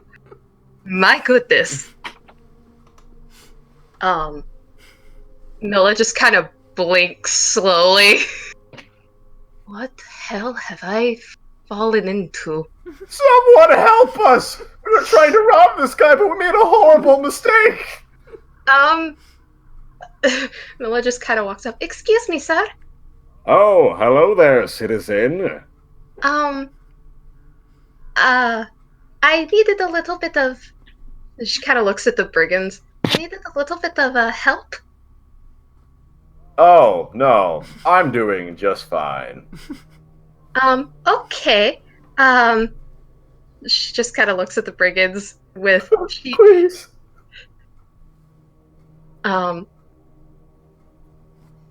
She's just kind of... She's torn. Why don't you... help me out real quick. I'm a little bit lost. I'm new. Oh, I've been here for maybe 2 weeks. I don't know my way around that well, but I'm pretty good at jumping and finding something. Oh, all right. She just kind of looks him up and down. This orcish guy is 9.5 feet tall, and looks like he's twice as thick, muscly as your father. Kranzveriad soul. He is an orange-skinned orc. Oh, lovely. Well, and she kind of looks at the guy they were robbing. She heads over and helps him up. I'm just going to take this man to get some medical attention, I guess. And she kind of looks to see if the brigands have run away. Well, they don't really have bones to run away with. There's one who's trying to crawl away. Shit. I can't feel my blood! Holy shit. Bella's just That's because I punched it out of you. There's none left. She's just like, okay, these guys were lost cause. I'm going to get this guy some attention. You Need a ride? Sure. Alright, let me get Mr. Fister sheet out real quick. Oh my god. Let's see. He grabs both you and the small elderly man who is being robbed, just in his big, muscly arms, and rolls an acrobatics roll. Oh boy. Yeah, so you see him sort of bend his legs, and you're like, "What's supposed to happen here?" And he launches a good 100 or so feet in the air in a few seconds. And you, for a moment, see the beautiful sight all around you, Noah, of the entirety of Heimhall. And you see snow falling in the distance. It's really lovely as you begin sort of falling back towards the ground. But before you make impact against anything, Mr. Fister jumps once more, taking you from place to place as he looks over all around for a hospital, eventually finding one and superhero landing right outside of it in a giant crater. There we go. This should be the place. Thank you, Mr. Fister. You're welcome, citizen. I hope he's on the defense during the Agatha raid. Oh, I will be here. Melts the Wait, undead. Town and dig on this too? Well, I hope you are here for all of the people of Heimhall in the future. I'm here for the good people of the world. Oh, wonderful. Melody should I buy will him get... some silver gauntlets. If you're bad, I'll make you not alive. I'm going to go take this man into the hospital. Thank you. You do that, miss. And he launches away off into the stratosphere. What in the name of the great fire was that? And then she helps the man inside and heads back to the keep, not really knowing what just happened. Are you still want to train, or you just want to say you're training and move on to someone else? We could just say she's training, just because I know it'd be boring just having her roll a bunch of times. Mm-hmm. All right, let me roll a 1d3. Not as Mr. Fish, so let's not roll as you. Roll 1d3. Huh? 2. Ray, we're going out in the town to get some new clothes. Hey. Hey, you want anyone to go with you? You're gonna go by yourself. I mean, I guess if we want to bang it out with both Ray and Arturo, since they were both going out shopping. Ooh, boys go on a shopping trip? Boys going Yeah, why on a not? shopping trip. Was going on a shopping trip to impress their girls. It's dim boys. Damn boys. We them boys. Ray, Let's are get you going to this ask bread, man. Arturo? Yeah, why not? All right, you search around the keep because you definitely need help with this, and Dagon is not okay to help anyone right now. And you find Arturo almost walking out, and you run to catch him.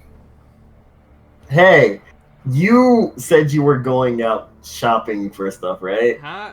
Oh, yeah, I was. Uh, um, I need help finding a place to get some really nice clothes. I have a thing to go to tomorrow. Oh, Would you mind helping? sure, why not? I mean, I guess I could also use some new, attire. I should probably get some new regular clothes as well. Mine are covered in stains from blood. Yeah, okay, this is gonna sound really bad, but I took Jeeves' money from his bag of holding. You want to know how much that is, Jordan? It was 600 gold, you told me. Oh, was it? Okay, good. That is correct. And I might use that to buy things. I've had money in a long time, don't judge me. I'm not judging you considering the person you consider your mom is literally a thief, but Honestly, fair. I'm gonna look the other way. Okay. I mean, I'm not stealing from him. Because if he was alive, he could have it. Yeah, but like, I don't know. What do you have an inheritor? He had syrup, some other clothes, they're not my size, and some Does gold. he have illegitimate children? Jeeves? Yeah. I don't know. Oh, we should find that out. Perhaps another time. Let's get on that right now. You know what, let's get on the case for Jesus' children. I know what we're doing for the rest of the session. Everybody hold the fucking phone. Jeez, you Mr. Fisher, do you know You know where what, the Jesus' answer is illegitimate probably children are at? no. Alright, so I'm guessing there's probably a fancy shop here in Heimhall. Awesome. I said I'm guessing, but I mean, there has to be. This is like people have to go and see the queen. yeah, I'm people assuming gotta they have to wear they're nice probably clothes just not there sometimes. in Limborough. Oh well. I mean, it was a fake town, I guess, but still upset about that. Anyways, let's go. All right. Where are we going first, boys? We're gonna go buy some clothes. All right. You guys go into town. Oh, God. I'm having flashbacks to the last time we went to go buy fancy clothes in one of my campaigns. Go on. Jordan, you made a guy pass out and you stole stuff from him. Yeah! What? Oh yeah, I remember that. I left money for him, but he was not awake. Okay, so I haggled using intimidation and I got a nat 20. Oh. Yeah. And the man passed out, and I was just like, I guess I'll just take this. I guess this is mine now.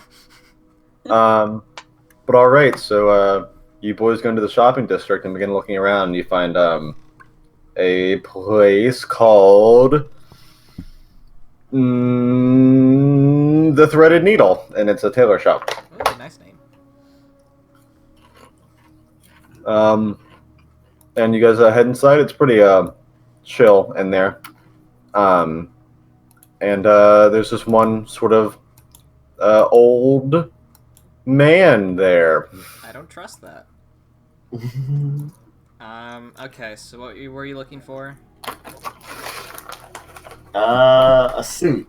Okay, I was gonna look for like a new like vest or something. But do you want me to like tell you if your suit looks nice or? I mean, I just really kind of needed help finding a place to buy it, but yeah, that would help probably. Okay. So first we'll probably get you fitted because that's important. Yeah. Yeah. All right. You guys kind of flag down the tailor. Mm-hmm. Yeah. Excuse me. Hello there. Hi. My friend here was looking to buy a suit for an event. Could we possibly get him measured? Absolutely. And he comes on over, and you see on his name tag it says Smith. Ah, Smith. Yes, my parents didn't want me to be a tailor. Wow, that sucks. My parents wanted me to say something else too. Well, I feel like I have a kindred spirit with you. I'll give you a 10% Oh, discount. fuck yeah. And he's like, all right, young sir, let's get you out of those clothes you're wearing at the moment. Fuck. Go on, Ray. You have nothing to hide. Show us your extra dicks, Ray. Your triple penis. All right, Arturo, what you're about to see. Well, no, you're not going to see everything, but what you're He about to really see, you're does not have allowed to three question. dicks. I have a few immediately, but okay. Okay, just Is Ray don't say saying anything. stop? We'll talk about this later. Noble's honor. The Smith takes you into the sort of the back area so that not everyone can see you, right? Like, just people coming in. And get very startled as you take off your, torso vestments. And there's more there than he expected to be there. Oh, well, that's certainly not something I have to measure for every day. I'm sorry, I can't exactly. I can try to make them not like that. Can you whisper it to No, him? no, it's fine. It's just I didn't expect it. You probably should have let me know before now. Oh, I can accommodate it. Alex, can you Okay, whisper me cool. what Good. I'm saying? I'm messaging you now. Okay. We'll just need to maybe give you a bit of a large winter coat that should try and make it look more natural. Okay. Oh, that's what I thought. And so he begins measuring you all across your body, Ray, and writing down little measurements. And eventually he kind of looks over the list, like, okay, give me just a moment and see if I have anything on hand. If not, I can try and get it together real quickly. And he begins going around. You see him pull out a few things. Now, what sort of event is this that you're going to? It's a funeral. Oh, well, I guess we're wearing black then. He throws away most of the stuff that he picked out. You should have told him that from the start, Ray. I probably should have. Yeah. And he brings you back a black suit. Let me know how this fits. And he gets you to try it on. Ray, it's a bit tighter on the biceps, but besides that, it fits really well. Okay. I like this. Feel snug anywhere? Is it all right? It's a little tight around my arms, but I can make do. Oh, yes, you're a young, strapping man. Well, let me see if I can do something about that. And you see Smith grab the shirt and coat that he picked out for you, and you see him go to what appears to be some sort of like sewing machine, and he undoes the threads on it really quickly, and like it's odd how blaringly fast he just like re-sews it up and hands it back to you, like maybe less than 2 minutes, and it's all good again. Yeah, that should be it. Huh. This is all I Okay. have going for me as a character. This is my one skill in life. Understandable. He puts it back on. Feel better? Yeah, that's a lot better. Thank you. Oh, you're so welcome. That'll be, and he being tacked on it, 10% discount. That'll be 140 gold. And he goes and hands him the gold. Thank you, sir. He puts it in a little safe in the back. Anything else I can do for you gentlemen today? I was actually looking for a bit of a wardrobe upgrade. I've had this one for a bit. There's a few holes in it, and I think it's about time. Do you just want me to mend it, or do you want a new one? No, I think I should go for a new one. Okay, what sort of color code are we looking for? So I've been kind of rocking the whole red, but Mm-hmm. I'm thinking maybe like a red undershirt and a purple vest. Red and purple? He points to his hair. I mean, yes. Or black, whichever one works. Just for clothing, I don't say red and purple complement each other particularly well. Black, replacing either of those would be good. Alright, I'll go for a black vest then. Black vest, and the red shirt is what we're doing? Yeah. Okay. Did you ever tailor for nobles before? Yes, I do the Queen's tailoring from time to time. Have you done any crests? Not in some time, but I know how it works. Okay.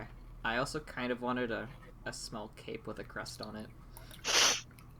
That might take me some more time, so you need to pick up that order maybe tomorrow. That's totally fine. Could you show me an example of the crest? Yes, he hands. He basically just shows his back to him. Oh, okay. And Smith takes a small sketch of this. I'll try to have some sort of rendering of this done by tomorrow. For now, let's just get you fitted for this shirt and vest then. Okay. I have my own tie, but I guess I could also use some slacks or something. We'll just do a full body measurement. Gotcha.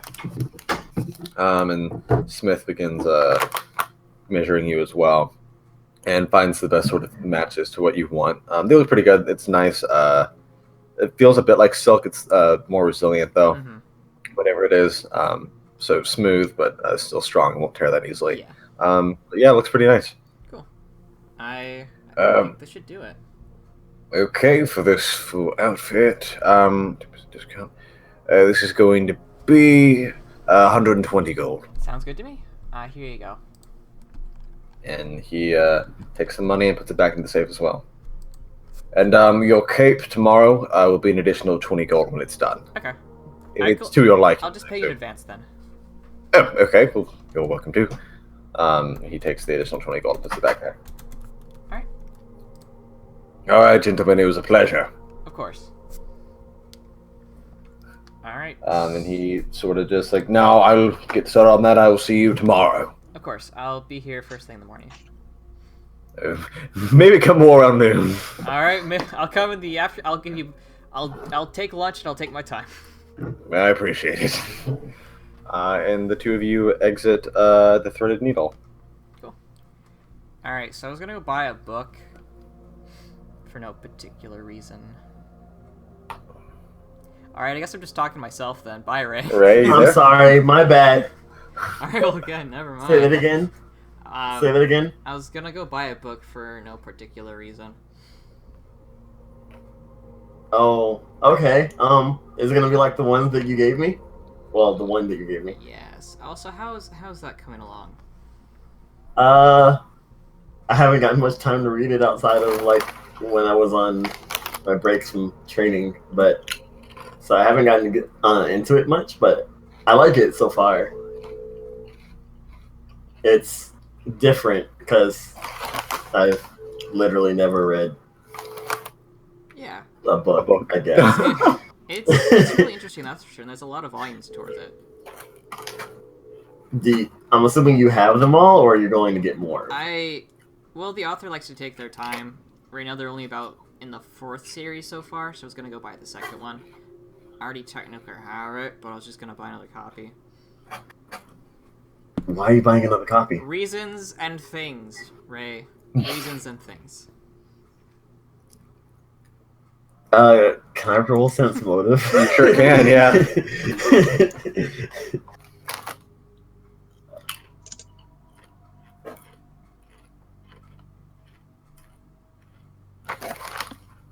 Fuck. You don't know what you detect something is up, but you have no idea what it could possibly be, so you don't know how to really pursue this line of conversation. I will help you with your reasons and things, I guess. Okay. Since you helped me get a new suit, I have no idea about buying suits, so Yeah, it's totally fine. that was a big help. I've been fitted before quite a few times. I used to have my own. Not to brag, because I literally lived in an estate, so it's obvious we had people for help. But we had our own tailor, so. That's cool. I kind of forget that you come from a lot of money. Yeah, I don't seem like that because my wallet's pretty empty all the time. I mean, if anything, the hat shows off. Yeah, the funds are kind of frozen for me right now. Well, not with your big bro's donation. Yeah. What donation? Unwilling donation. Were you going to buy me something, Ray? Then about Jeeves dying, you dumb Jeeves fuck. dying. You said big bro, and I assumed you meant you. Oh no. Yeah. Big kahuna. Yeah, that's Other- right, big kahuna, that's right. The other big bro. Right. The even bigger bro. Anyways. I tried to make a joke, I'm sorry. It's cool, I just... Maybe in a week you could try it again. I'll try. I probably won't. Okay. No, that's fine. Anyways, let's go find a bookstore. Alright, you guys begin looking around, and you eventually find this rather small shop called Tomes a Trillion.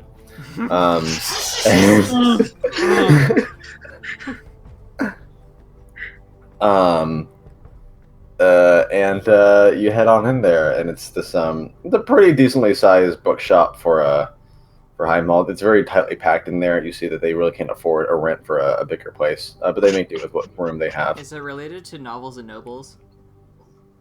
Yeah, and then also decently priced tomes as well.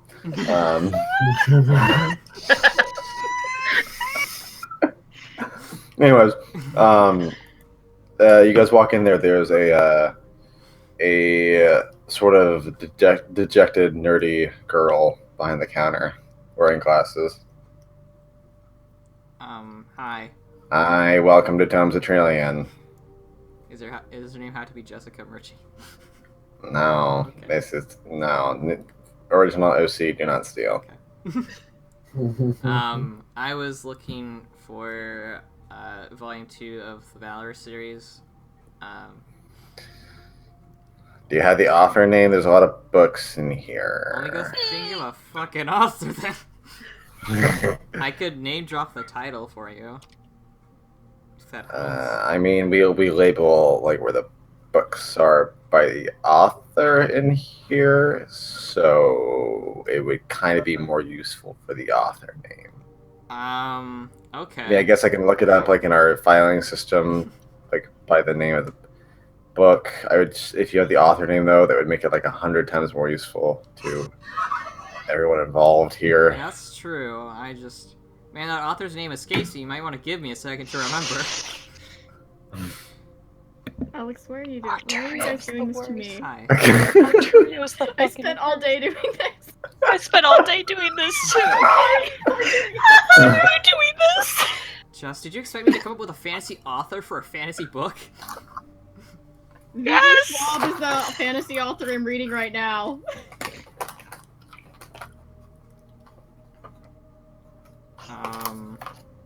Make it like Hey Ray, why don't you go look for books while I go think about it?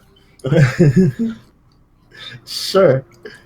I was gonna say make fake Rick Riordan. Gandreda Hills, rough and ready. Odd. I believe last name was Wow. 5. Jesus. Okay. She begins looking it up. Fourth volume in what series? Second of the Valorous Okay. series should be Vincent, Okay. the Valorous. Okay. Okay.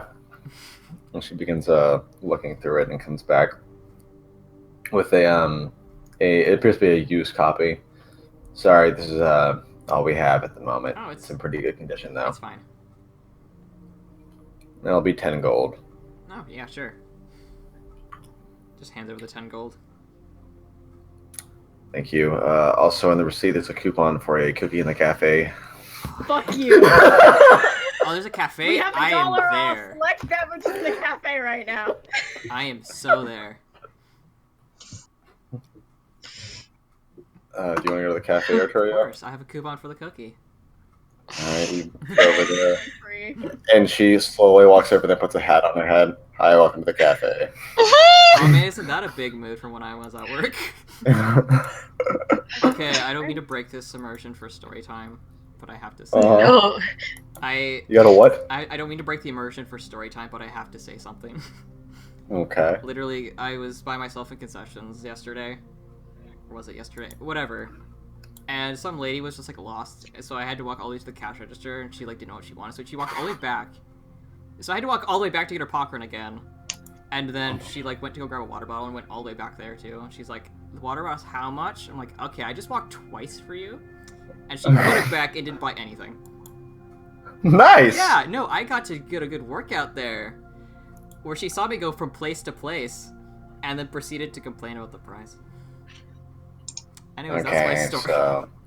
I'm Okay. suffering right now. Like, god damn it. I go back and forth between cafe and book floor. Justine is actually a cafe person. And I'm just sitting here like, this is my life. Why are you? I feel mocked and like, I hate everything. Starting today, watching Skullface Bookseller Hanasan. I spent 8.5 hours. Oh my god. So about those cookies. I'm dissociating right now. So we've got I'm oatmeal. suffering. We've got oatmeal craisin. We've got macadamia nut. We've got like sugar. We've got pumpkin spice. We've got like chocolate chip. It's pretty bad though. Okay. And that's all we have right here. We also have coffee. I'll take a macadamia nut cookie. There are picture books here? That's a thing? Ray, no, I'll be there in a second. And yes, those exist. Actually, I'll take 2 macadamia nuts. She gives you one free macadamia, one. The other one's gonna be 2 gold. All right, hands over the 2 gold. Also, tell your friend he can't read the manga unless he buys it. All right, Ray, you can't read the manga unless you buy it. That's what. Okay. You mean the Shinboi's novel? Yeah. Yeah. God. Archer takes one of the cookies and he hands it to her. What? You looked horribly bored, so I bought you a cookie. I'm allergic to nuts. Is there any other cookie here you want? At all? I mean, I'll eat it. That's fine. Arturio is now my favorite customer because I've had 2 people do that for me in my life. Oh my Thing.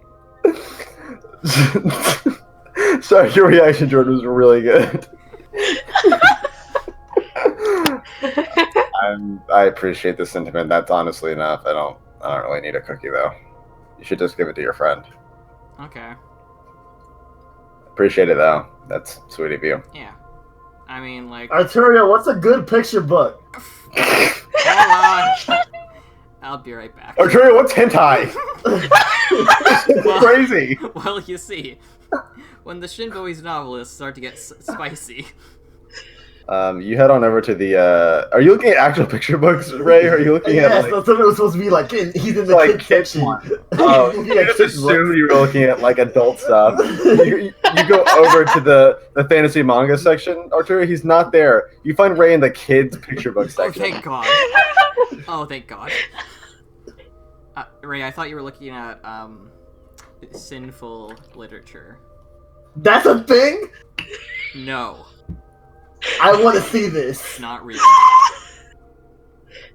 Show me. I want to roll for bluff. Roll me a bluff. Roll me some sort of rating response to the bluff.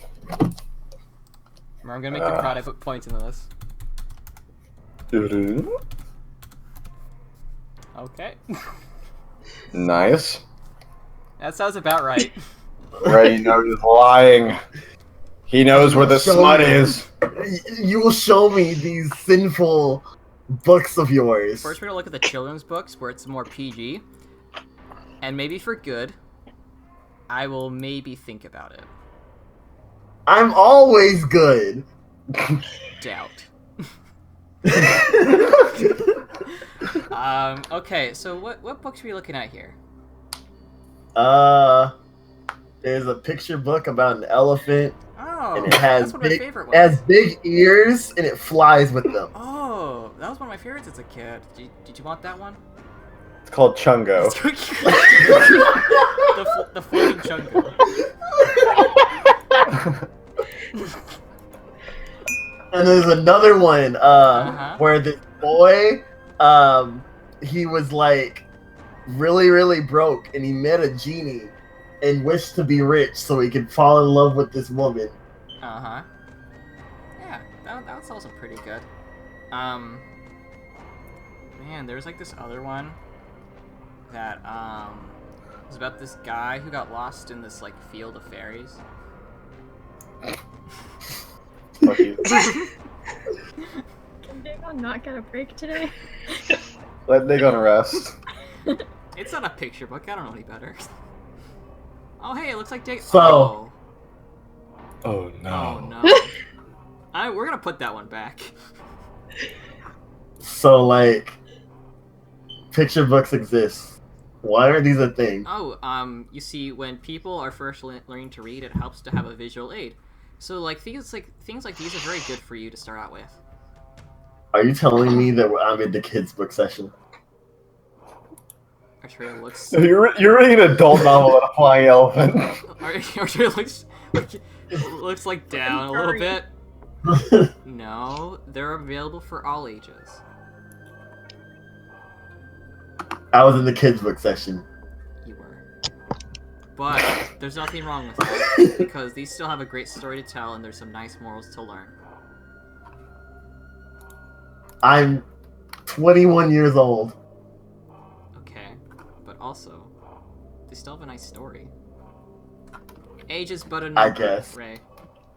When it comes to literature, except for some other literature, but that's definitely Show me the adult stuff. Ah, I need the adult stuff. okay, fine. I'll show you the adult stuff for Oh my 5 God. seconds, and then I'm burning this whole store down. Thank God. I know. All right. Follow me.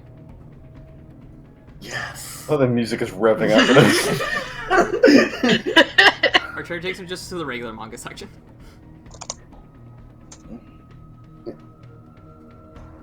The graphic novels. Yep. Yeah. Uh-huh. Like in this one, Zarubo really, you can see like a bit of gore on this page. Like the authors kind of have fun with it. Okay. Yeah. I want to get, like, all of these. Okay. I mean, Oh my God. don't get the Zarbo novels over there, though. I think they're like specifically catered towards specific people that Zarbo knew and himself. He, like, grabs three of the books. He still has the Chungo in his hand, and I'm proud of you. rip off Aladdin, whatever that was supposed to be called. Slumdog Millionaire. Slumdog Millionaire. Got it. Oh my god! Araki, is that you? Got it. I'm buying all of these. Okay. That's good. As long as you don't go anywhere near the bad stuff. What bad stuff? I need to see the bad stuff. Archer just What? walks away. I'm not. I don't know what it is. I need to see it. No yelling in the store, please, God. If he's rowdy, you can kick him out. I don't think I can kick out my only other customer. Okay. Fine, Ray. Do you really? No one here reads. I'm just curious. I don't plan on buying. People just come in and look at the weird Studio Ghibli figurines.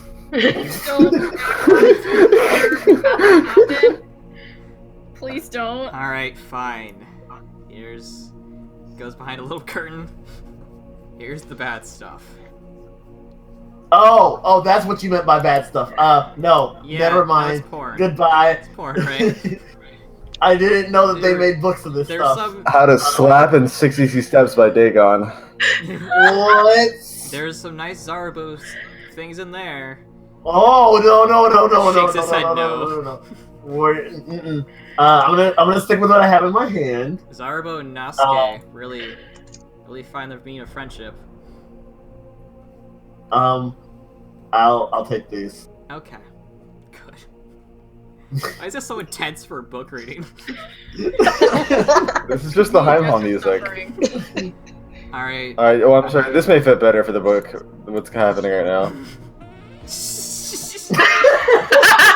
Archer just slides back into the 18+ section.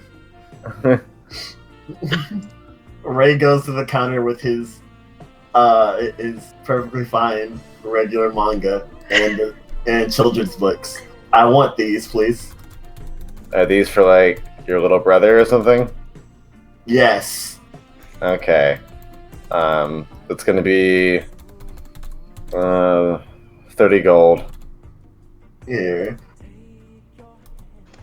He hands it over and then he walks out, opening up Chungo as he walks out.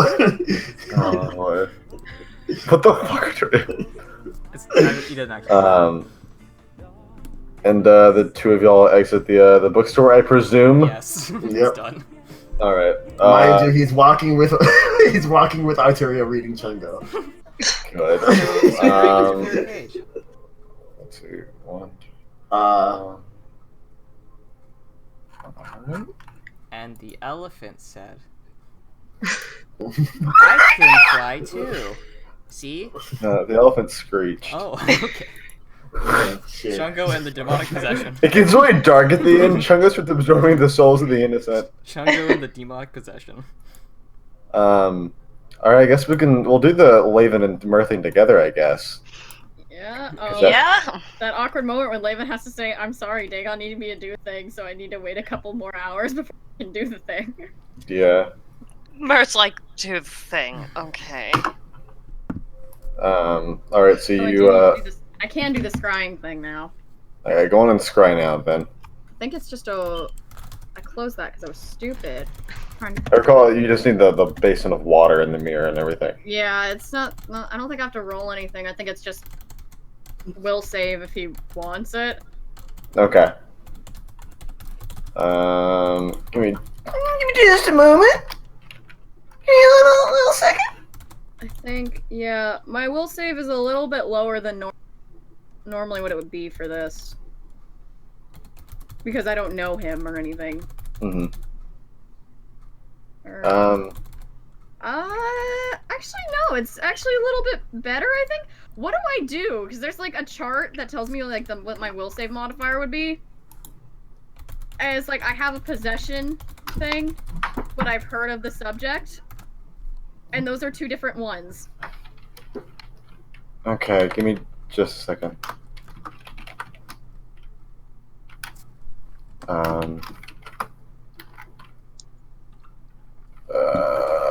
Chungo, sorry, I got distracted by something. You're fine. So what was the question, Drew? Sorry. So, I don't actually know what the will save modifier would be for this. Because I don't know him. Like, it's like, I've heard of the subject, so it would be a +5. Or that would be for him, but I also have possession or garment. You do have possession, so it's -4 for the person resisting it. Yeah, for having that. God, this chart is confusing. I've never had to deal with it really. Yeah, I'm trying to think as well.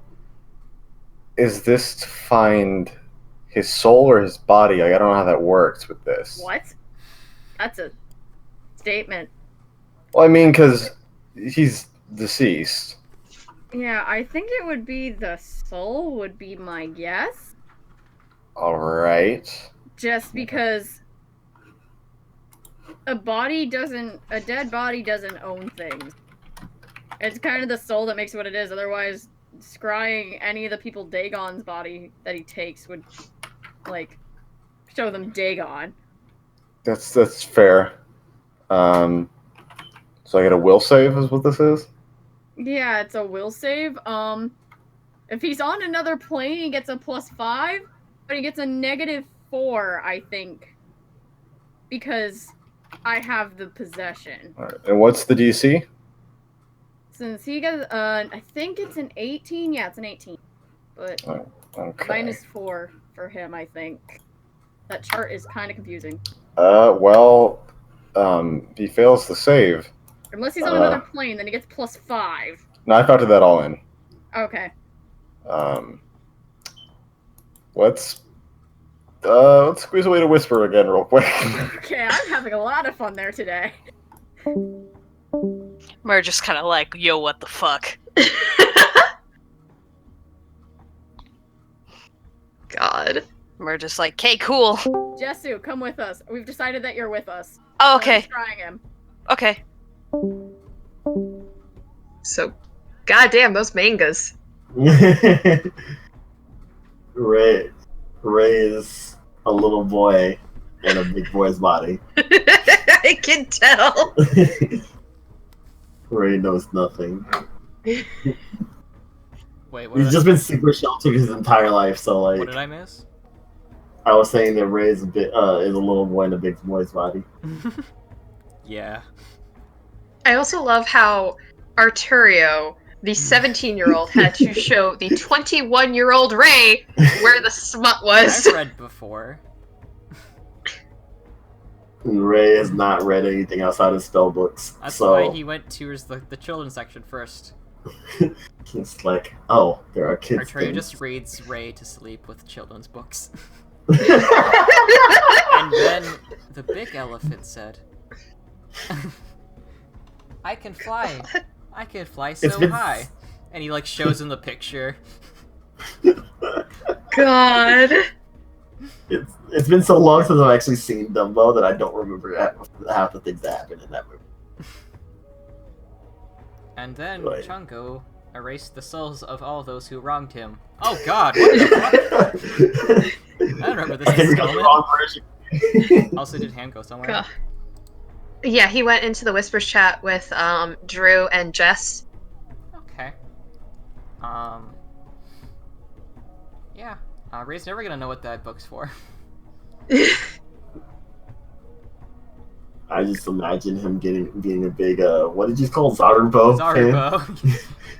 The biggest Zarubo fan He's trying ever. to point him away from the Zarubo x Nasuke fanfiction. God.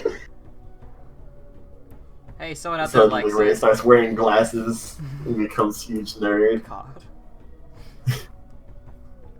When he's not out slaying people and saving the world. Yep. He's at conventions. He's at convention. So I went to this place called- cosplay. I went to this place in Shinbo called ShinboCon. God.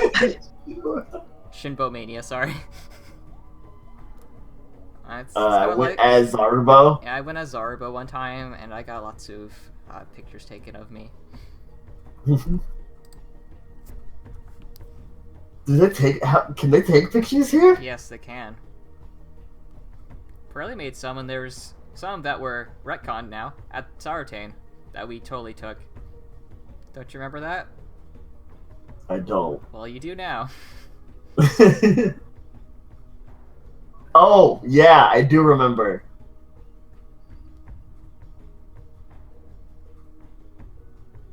Those were the... Wait. I think I'm remembering something different. Hello. Laven has had to just comfort everyone while they cried. Yeah. Oh Hello. no! Oh lord. This is just Um, Lehman's life now. He's like, I'm not good at this. Why are you? So the things that I have left in this session that I plan on doing are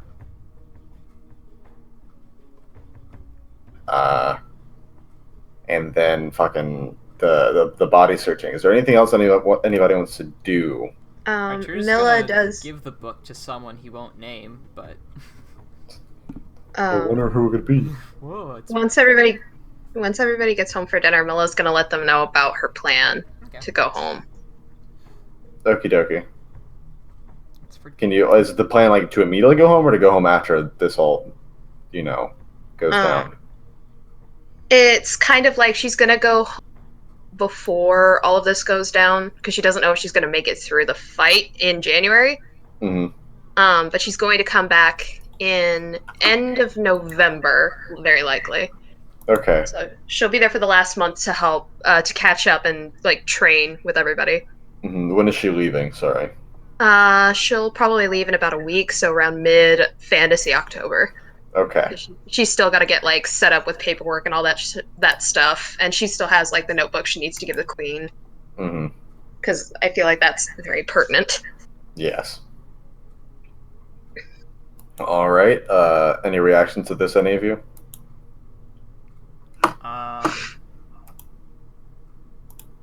Huh? Like You're being told this over dinner. Oh, I didn't realize we were being told I this. thought this was Yeah. saying what she was gonna Okay. do. Me I too. mean, she was saying what she's going to do over dinner. Okay. Be safe, Mila. Yeah. Thank you, I mean, I hope already kind things of go knew, but well. still. thank you. It makes sense. Don't even worry about it. Yeah, I want to give my family a chance to see me, even if they can't. Even if they won't be able to see me after the fight in January. Hey, don't say that. Hey, Let's when not are you try and get planning on ourselves leaving? killed. In about a week, I want to get everything straightened out Okay. before I leave. We'll talk tonight, okay? Okay.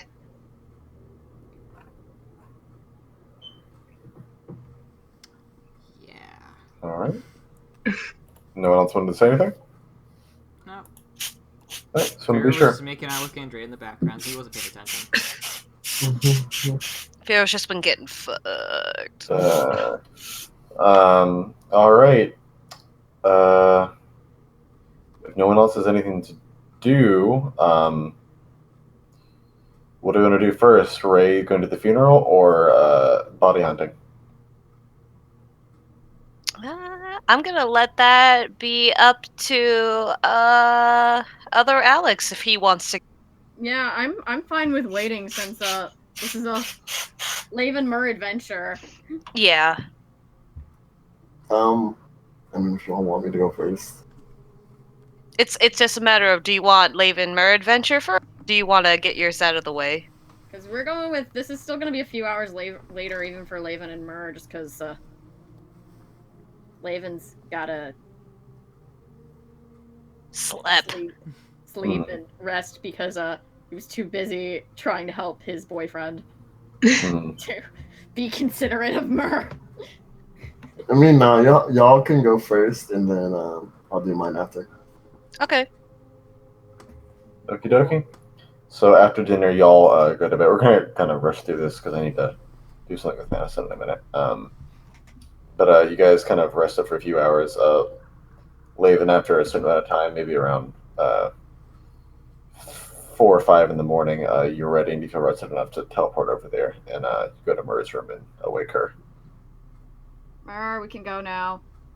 Sun should be rising, so it's like the same thing as if we had left last night. All right. Let's get going. And I guess roll me a teleportation check. Yeah. And that is. Ooh. Oh, I should actually check that one. Yeah, because you've never been there before.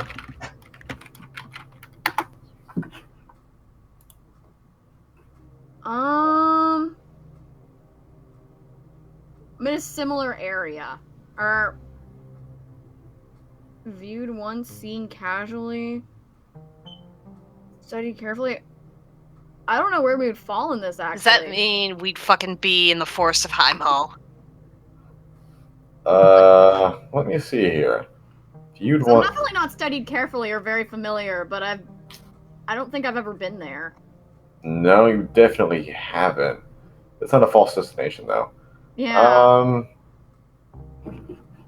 I'll say that you, because where exactly are you trying to teleport, Murray? Like trying to get Laven to go? Just right there on the edge of Silver, here. Well, I'll say that instead of teleporting to the edge of Silver, you arrive in the dead center of Silver, the Oh, town. wonderful! So much for familiar money.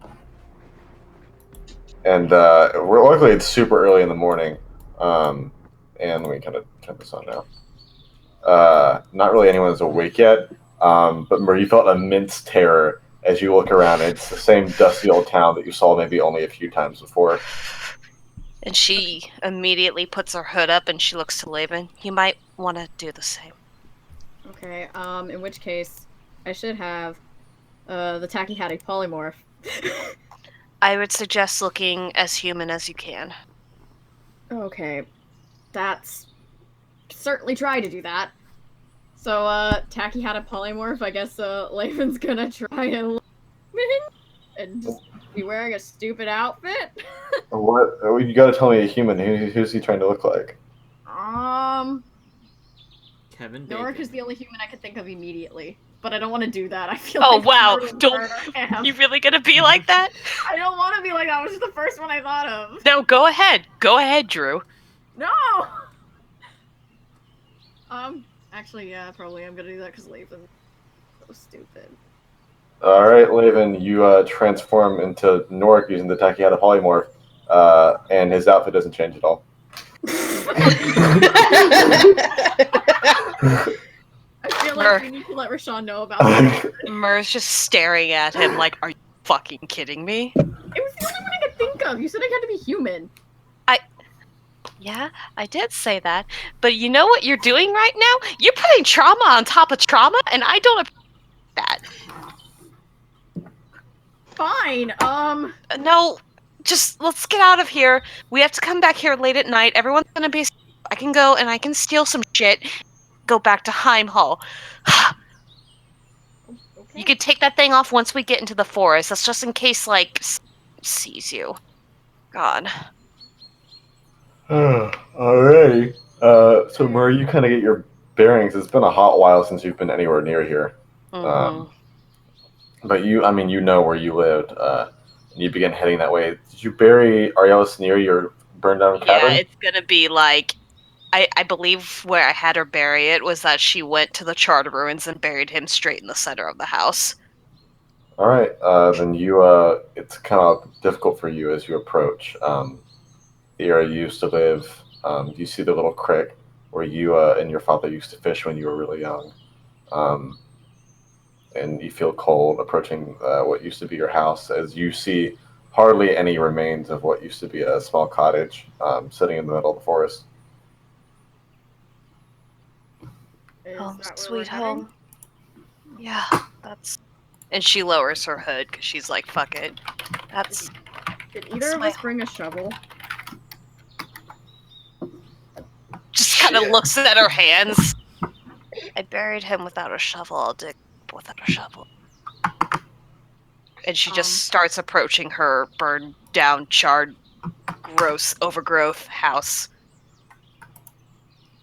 Yeah, I mean, to you, it's so recognizable. You can almost see like the shadow of what it used to be, and all the memories you ever had there. But you sort of dejectedly go to the center of the house, and look down into the floorboards, where there's sort of an exposed bit of ground, where like the floor is burnt away. And you can see like the sort of area where you buried. Did you just bury his body there, or your parents' bodies as well? It was just his body. I think how it was her since the parents were burned in the house, she couldn't really find their bodies. Yeah, fair. Yeah. So, Mur kneels down on the ground, takes her gloves off, takes her ring off to pocket it, And she softly sighs. Are you gonna need any help? No, I think I can do this on my own. It's been over 20 years. He's none of his actual body will be there, but if a skull is there, at least I know it's got to be his. I can actually check on the skull. I would appreciate that. And she kind of looks back down at the dirt. Might be a little traumatic. I'm gonna warn you in advance. I don't know what's more traumatic, unburying him or having heard him die. At least now and she puts her head on the tops of her head where her horns used to be, which are now gone. Now I'm exactly how he left me. And I have to do this, Laven. I need to know where he is. I can't find him. I can't find Nork. Cass left. I can't be alone anymore. I'm gonna find one of them. And I owe my life to Ariellis. And as she says that, she digs her hands into the ground and just basically starts pulling the dirt away to see if she can uncover any bone or anything. You begin to sort of digging through the dirt, and it takes a good couple of minutes before you can really get any dirt out of the way. But you start finding rib bones and stuff as you go through it. A lot of them are hardly there anymore, as it's been 20 or so years since they were placed there. You eventually manage to find some larger stuff, and you feel the sort of shoulder collarbone area, and you're approaching the skull. It's still here. I think it's his. I hope it's his. Laven, what do I do if he's an undead? What do I do? What We'll could I handle do? that when we get to it. Okay. I'm sorry. I'm sorry for defiling your grave. I just need to know where you are. And she reaches in and starts trying to dig up the skull to pull it out. You indeed do pull up the skull. Okay, you just... So... And she I puts understand the skull... if you want to look away from this. Yeah, she's throwing up right now. Okay, this is giving me Fullmetal Alchemist vibes. I do still have Recomposed Corpse as a thing I can do.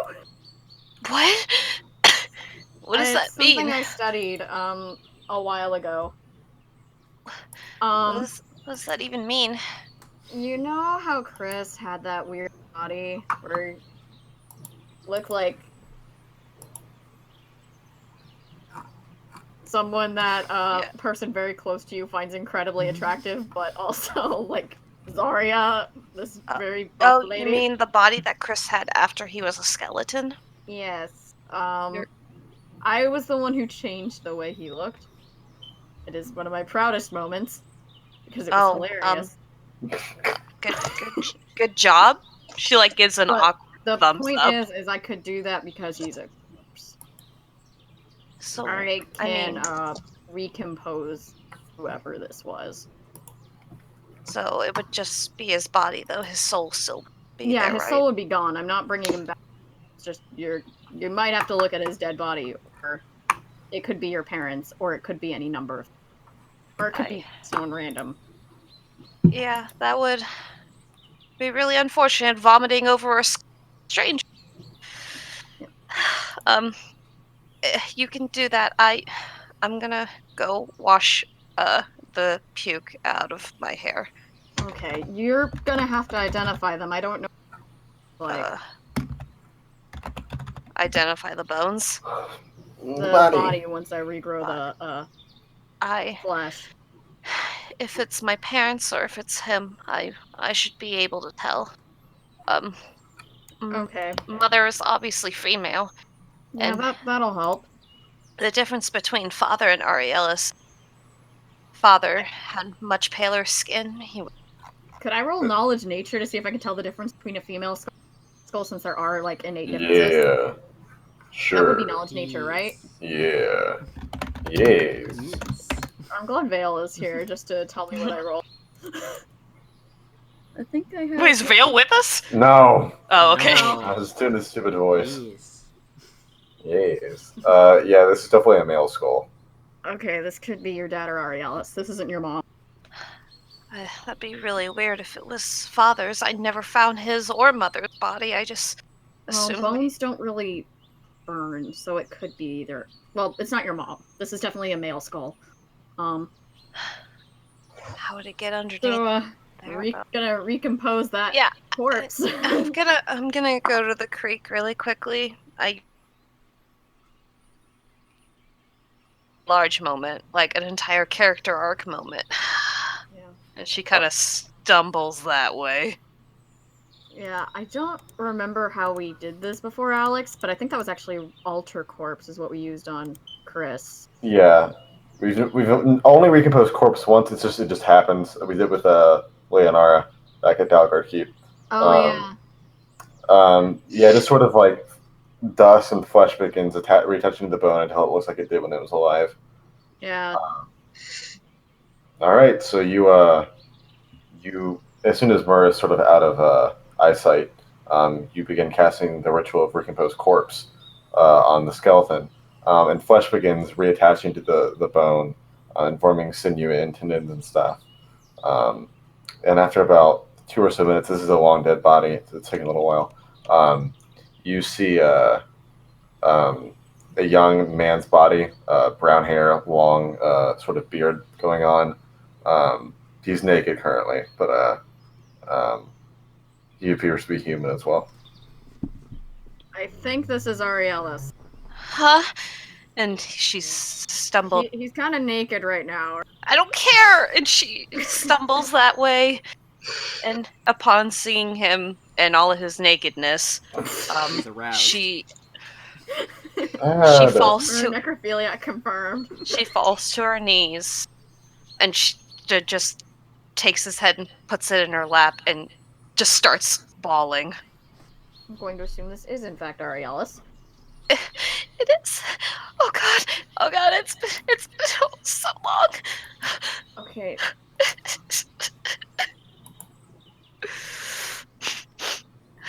Well, we I'm know it's sorry. just his soul walking around then, but that actually might be even more concerning. I'm sorry. He can still technically be undead, but it seems less likely with his body here. Which means if he were walking around, I wouldn't be able to recognize him, would I? Probably not. If he's undead, he'd probably be a Lichborn. Probably. He could even be one of us. Surprise. Ray has actually been. Ray has been Ariel Shaw, this entire guys. time. I love Shaw. kale and surfing. I don't think we would. If you were a vampire, I think you would be using your body. Same for depraved or a husk or anything like that. A Lichborn we saw that can move it. He didn't do magic, right? No, he was just a hunter. Which rules out already Lich. Laven. I guess he could be a revenant if he could be a revenant. Laven. Yes. You know a lot about undead, right? I studied them a little bit just so I could be informed on what we were doing. Do they retain their memories? I think that would depend. I think you can remember that Chris didn't seem to remember a lot about himself, but actually no. I think it would depend on the type. Because come to think of it, Acacia didn't really remember much about herself either, from what I know. But Akir, for instance, seems to remember everything. Oh God. Actually, I don't think he could be a revenant, which seems very because I think they're self-resurrected, so they'd have to use their own body. Could have done this. I didn't think anyone in Silver even knew any as far as I know, he didn't. He might have known people, but he didn't seem like he knew people, like bad people, and I I just why him? I mean, I loved Did it have him, but something to it's do not with like he you? was anything huh? Did it have something to do with you? Like, how many people actually know your past outside of the? How many people actually know my actual past? What happened? Like, are we talking pre-Asmonis or Just anyone who would know that Arielis might be a way to get to you.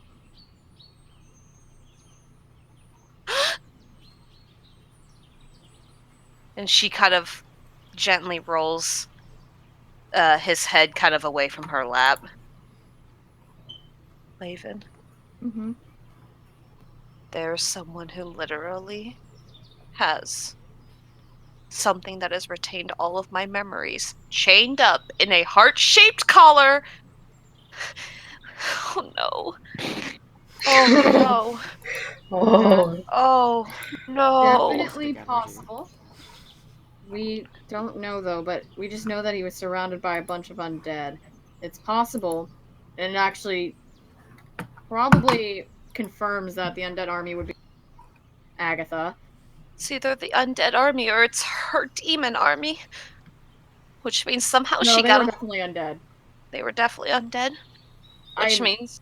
I would be very shocked if the rotting flesh was on demons. Which means. What? Arielis is in Linborough? He could be. We don't know for sure. They might be in different spots. Neither of us had been there. We know that. So. But. So it's his soul. His soul still His soul exists. is there. Presumably that would have his memories, but we don't know for sure. It would kind of. I think it would depend on what he was, but for the most part, I wouldn't hold my breath because I think he would almost have to be a vampire of some sort or self-resurrected in order to remember. And if he were self-resurrected, I don't think we'd be finding his body. I'm gonna flip my hourglass just to keep Sorry. No, it's fine. I just don't want to. If we're not making too much progress, I don't want to stand on this for too long. I'll take that chance, Laven. Laven, Mm-hmm. I want to take his body with us. I want to take it to Heimhall. I want to get it stored in a safe space. We can do that. I can't leave him back out here. I will get his soul back, Laven. I will bring him back whether or not he remembers me or not. He didn't deserve it. He deserves better than this. Lots of people do. And if Agatha's the one who did this, I'll kill her. I'll kill her or die trying. I'll do it. Okay, Mer, if you're gonna start acting like this, I'm gonna leave his body here. We're not going crazy. I'm fine. You don't sound fine. I'll be You fine. sound like you were about to do an evil laugh. How can I do an evil laugh? I don't have a demon in me anymore. All of this is just me, myself, and I, Laven. This is just my determination. You do an evil laugh. No, that's just how I laugh normally. You've never heard me laugh before. You know that's fair. I'm just in disbelief right now. So we're. No, just what do you think about everything that had happened? Me taking on a demon to survive. This demon, supposed to be one that's supposed to allow me to bring him back, ends up probably being the information source that ends up using him against me, against that bitch Agatha.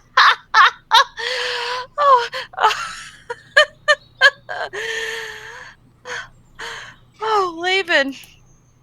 Oh, Laven, you have no idea how much I want to Silver so badly. We are not gonna do that. One, you promised me money. Yeah, Money doesn't I like sure fire. did. 2. I sure did.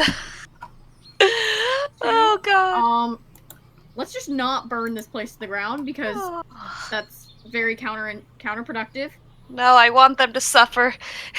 If the army comes, I want them to also. Oh god, yes. And she just kind of gets up off the ground, but she takes her. We'll say she takes the Lodo cloak and puts it over him, but she puts her cloak of the Duskwalker on. How much do you need, Laven? For the How familiar. much is the queen supposed to give us, Alex? 750. 750. Let me just I want to keep at least 250. So let me just do the math without that. So that'll be 500 plus not times plus 1795. That minus 5,000. 2,705. Alrighty then.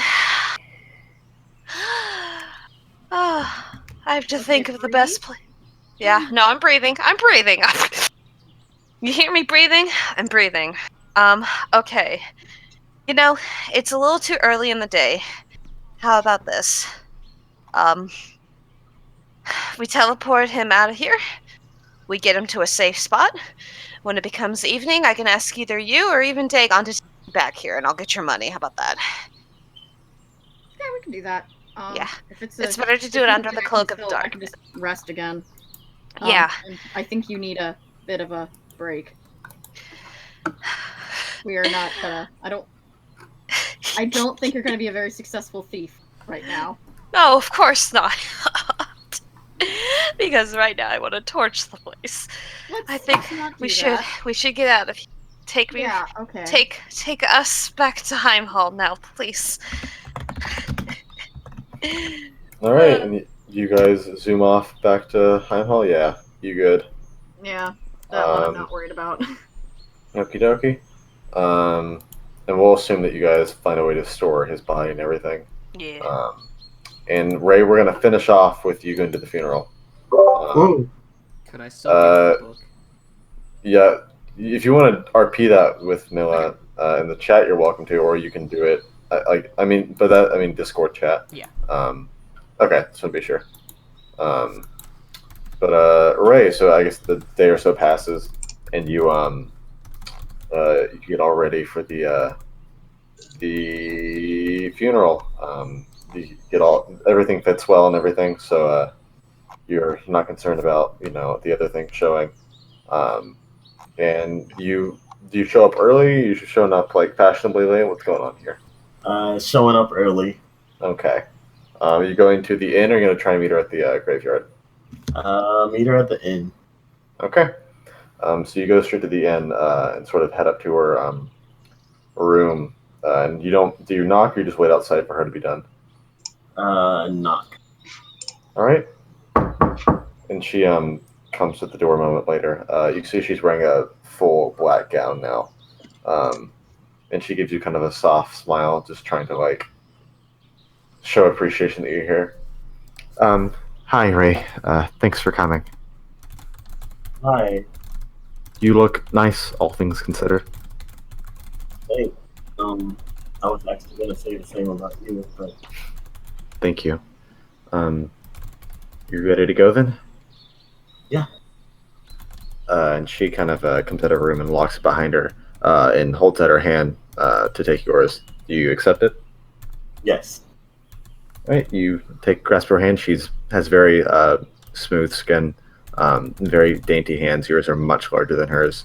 But she kind of leads you down the stairs and out towards the graveyard. As you approach it, you see a good couple of other people sitting there as well. Here, I can play this now. Turn on the forest thing. I'm gonna have to put headphones on. And you see maybe around 20 or so people currently there of all different sizes and races and such. You can roll me a perception check.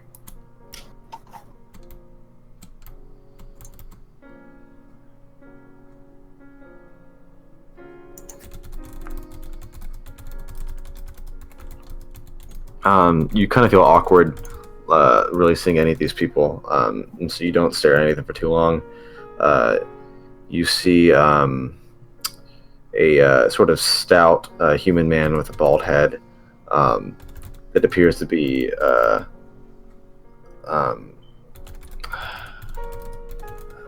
I don't want to say he's playing a tuba, but he's playing a tuba right now. And you see a few other people. There appears to be some sort of mousy elven girl in a wheelchair. You see a large orcish man, very large, wearing a sleeveless tux because his arms busted through the sleeves. You see, God, what else? There appears to be some sort of Deshneri woman wearing a hood. You can spot a really grisly scar underneath the hood. And just a few other people of not particularly interesting description. And you all sit down in different seats. You see two people lying in front of you, dead. One of which appears to be somewhere looking into the bald man you saw before that was playing the tuba, though he has hair, but appears to be probably what is a twin brother. And the other one is it's a very beautiful looking corpse, going out in what he always liked to wear, that being a gimp suit. And Oh my god. and it appears to be like they're preparing a pyre for them both. And Plum is just sort of holding your hand as you sit down. And I think we'll just I don't have like a eulogy prepared, but I think we'll end it with that image of you just sort of holding her hand as she is trying not to cry at this funeral surrounded by all of her friends. Okay. All right. Did you want to say anything though? No, he's not gonna say anything. He's just gonna squeeze her hand, trying to kind of comfort her, but like no, just give her recognition that he's here and for her. I gotcha. All right. Let's do favorite, least favorite skids. We'll start with you, Alex. The bookstore. You like the bookstore? It was fucking adorable. Good. I like Arturio and Ray bonding moments a lot. Mm-hmm. They're very nice. Because they're both such good boys, but they're at the opposite end of the spectrums in terms of like their personal qualities. Mm-hmm. One's a punch boy, one's a book boy who has an AC of 15. Yep. Mm-hmm. And like 4 hit points all of the time. Also true. Anything else of note, Alex? Nah. I liked that going to see her did actually like come of something else in the process. Like Yeah. more lore there and information, which caused a big Laven moment, I'm assuming, that we'll hear about eventually. Yeah. Yeah, that's a. I was very pleased when you said you wanted Dagon to come along with. I was a lot happened in that, and I have a now I because can't. of things that people you said were there. Mhm. I can't believe there's a funeral for Sneeble, and this would be the last time we could let him down. Mhm. It's a dual funeral with Sneeble and Thaddeus. Let all of us Oh down. god. We let Um, Sneeble down again for the last time. I guess I'll do my favorite, least favorites real quick. A lot of my favorite moments were Dagon moments. Mm-hmm. I liked him trying to play flirting coach with Ray a lot. That was good fun. I liked him being systematically destroyed, everything that happened to him that day. That was probably Dagon's worst day in a long time, and that's including the day like a week and a half ago when he got smushed and burnt by a demon man. What else? Favorites. I like the bookshop moment a lot. I like Zevil slowly closing the door on Noah after being called by his birth name. Yeah, I don't think I had any least favorites. Yeah, there we go. That's good for me. Iris. My favorite moment had to be, honestly, Zebel closing the door on Melody when she called him dirt, because I wasn't expecting that. No, you just see Zevil trying to escape through the window. Just getting a breeze. Probably also meeting Mr. Fister. That was a ride. Oh yeah. That was definitely a ride. The letter was very touching. Mm-hmm. It's a lot of good moments. I did also very much enjoy the bookstore. Mm-hmm. And also, Dagon tried to teach Ray how to hit on women. Yeah. I like how he asked Dagon to do that, and Dagon literally said before that he has never had much luck. Let's see. There was one last one, and it was Dagon actually freezing up whenever Decima and Licentius were mentioned. Mm-hmm. And so I'm just kind of sitting here like, oh shit, and I'm really excited to see where that goes. Mm-hmm. But I didn't really have a least favorite moment here. It was really interesting. Okie dokie. Okay. Okay. Okay. Jessica Deska, favorite, least favorite. I have a lot of favorites. The bookstore, though, was really fucking good. And so Good. was like, Mr. Dirk? And just the closing of the door, no. Nope, never heard of him. Goodbye. He's dead. Obviously, on a biased note, man, Mur digging up her dead boyfriend's body and seeing that dick for the first time and not even react God. is great. But, that's because I love my daughter. He's also dead. So. It's also dead, yeah, so. No least favorite parts. It was good. All good. Good. Gorpo. We had a lot of good RP moments between a lot of our characters, and I think that was very nice.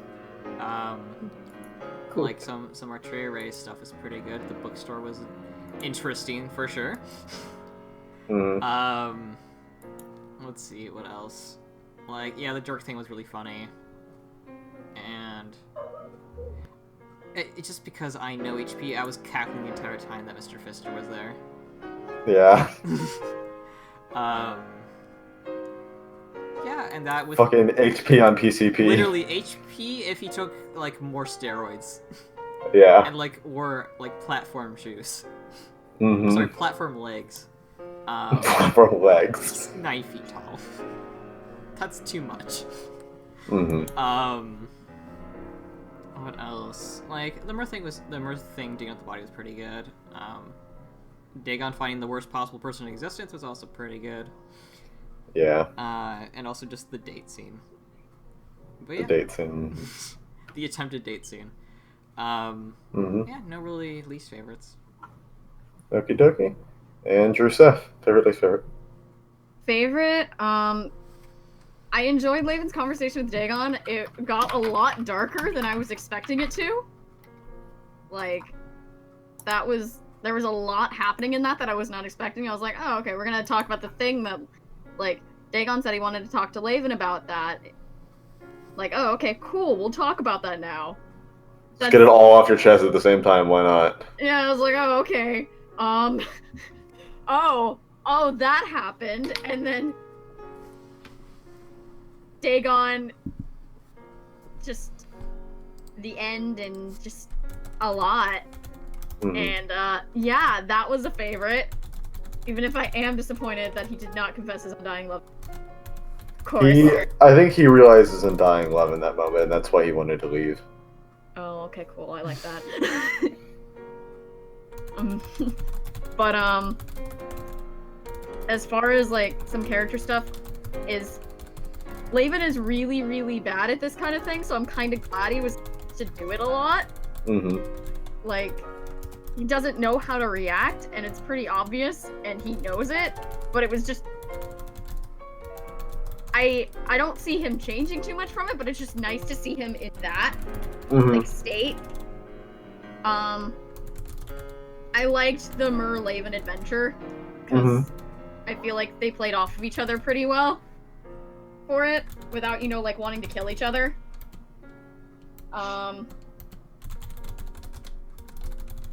Fortunately, I was kind of like out trying to explain things to Justine as I could for a lot of like non-Laven moments before she left, so I wasn't paying too much attention. I see what you did about the fucking elven girl in a wheelchair, right, Af? There's a hood and Deshneri girl too there, but it's whatever. Who cares? I was talking about. I mentioned. I mean, I mentioned something in the Whispers channel, and you know exactly. I know what you mean. Yeah.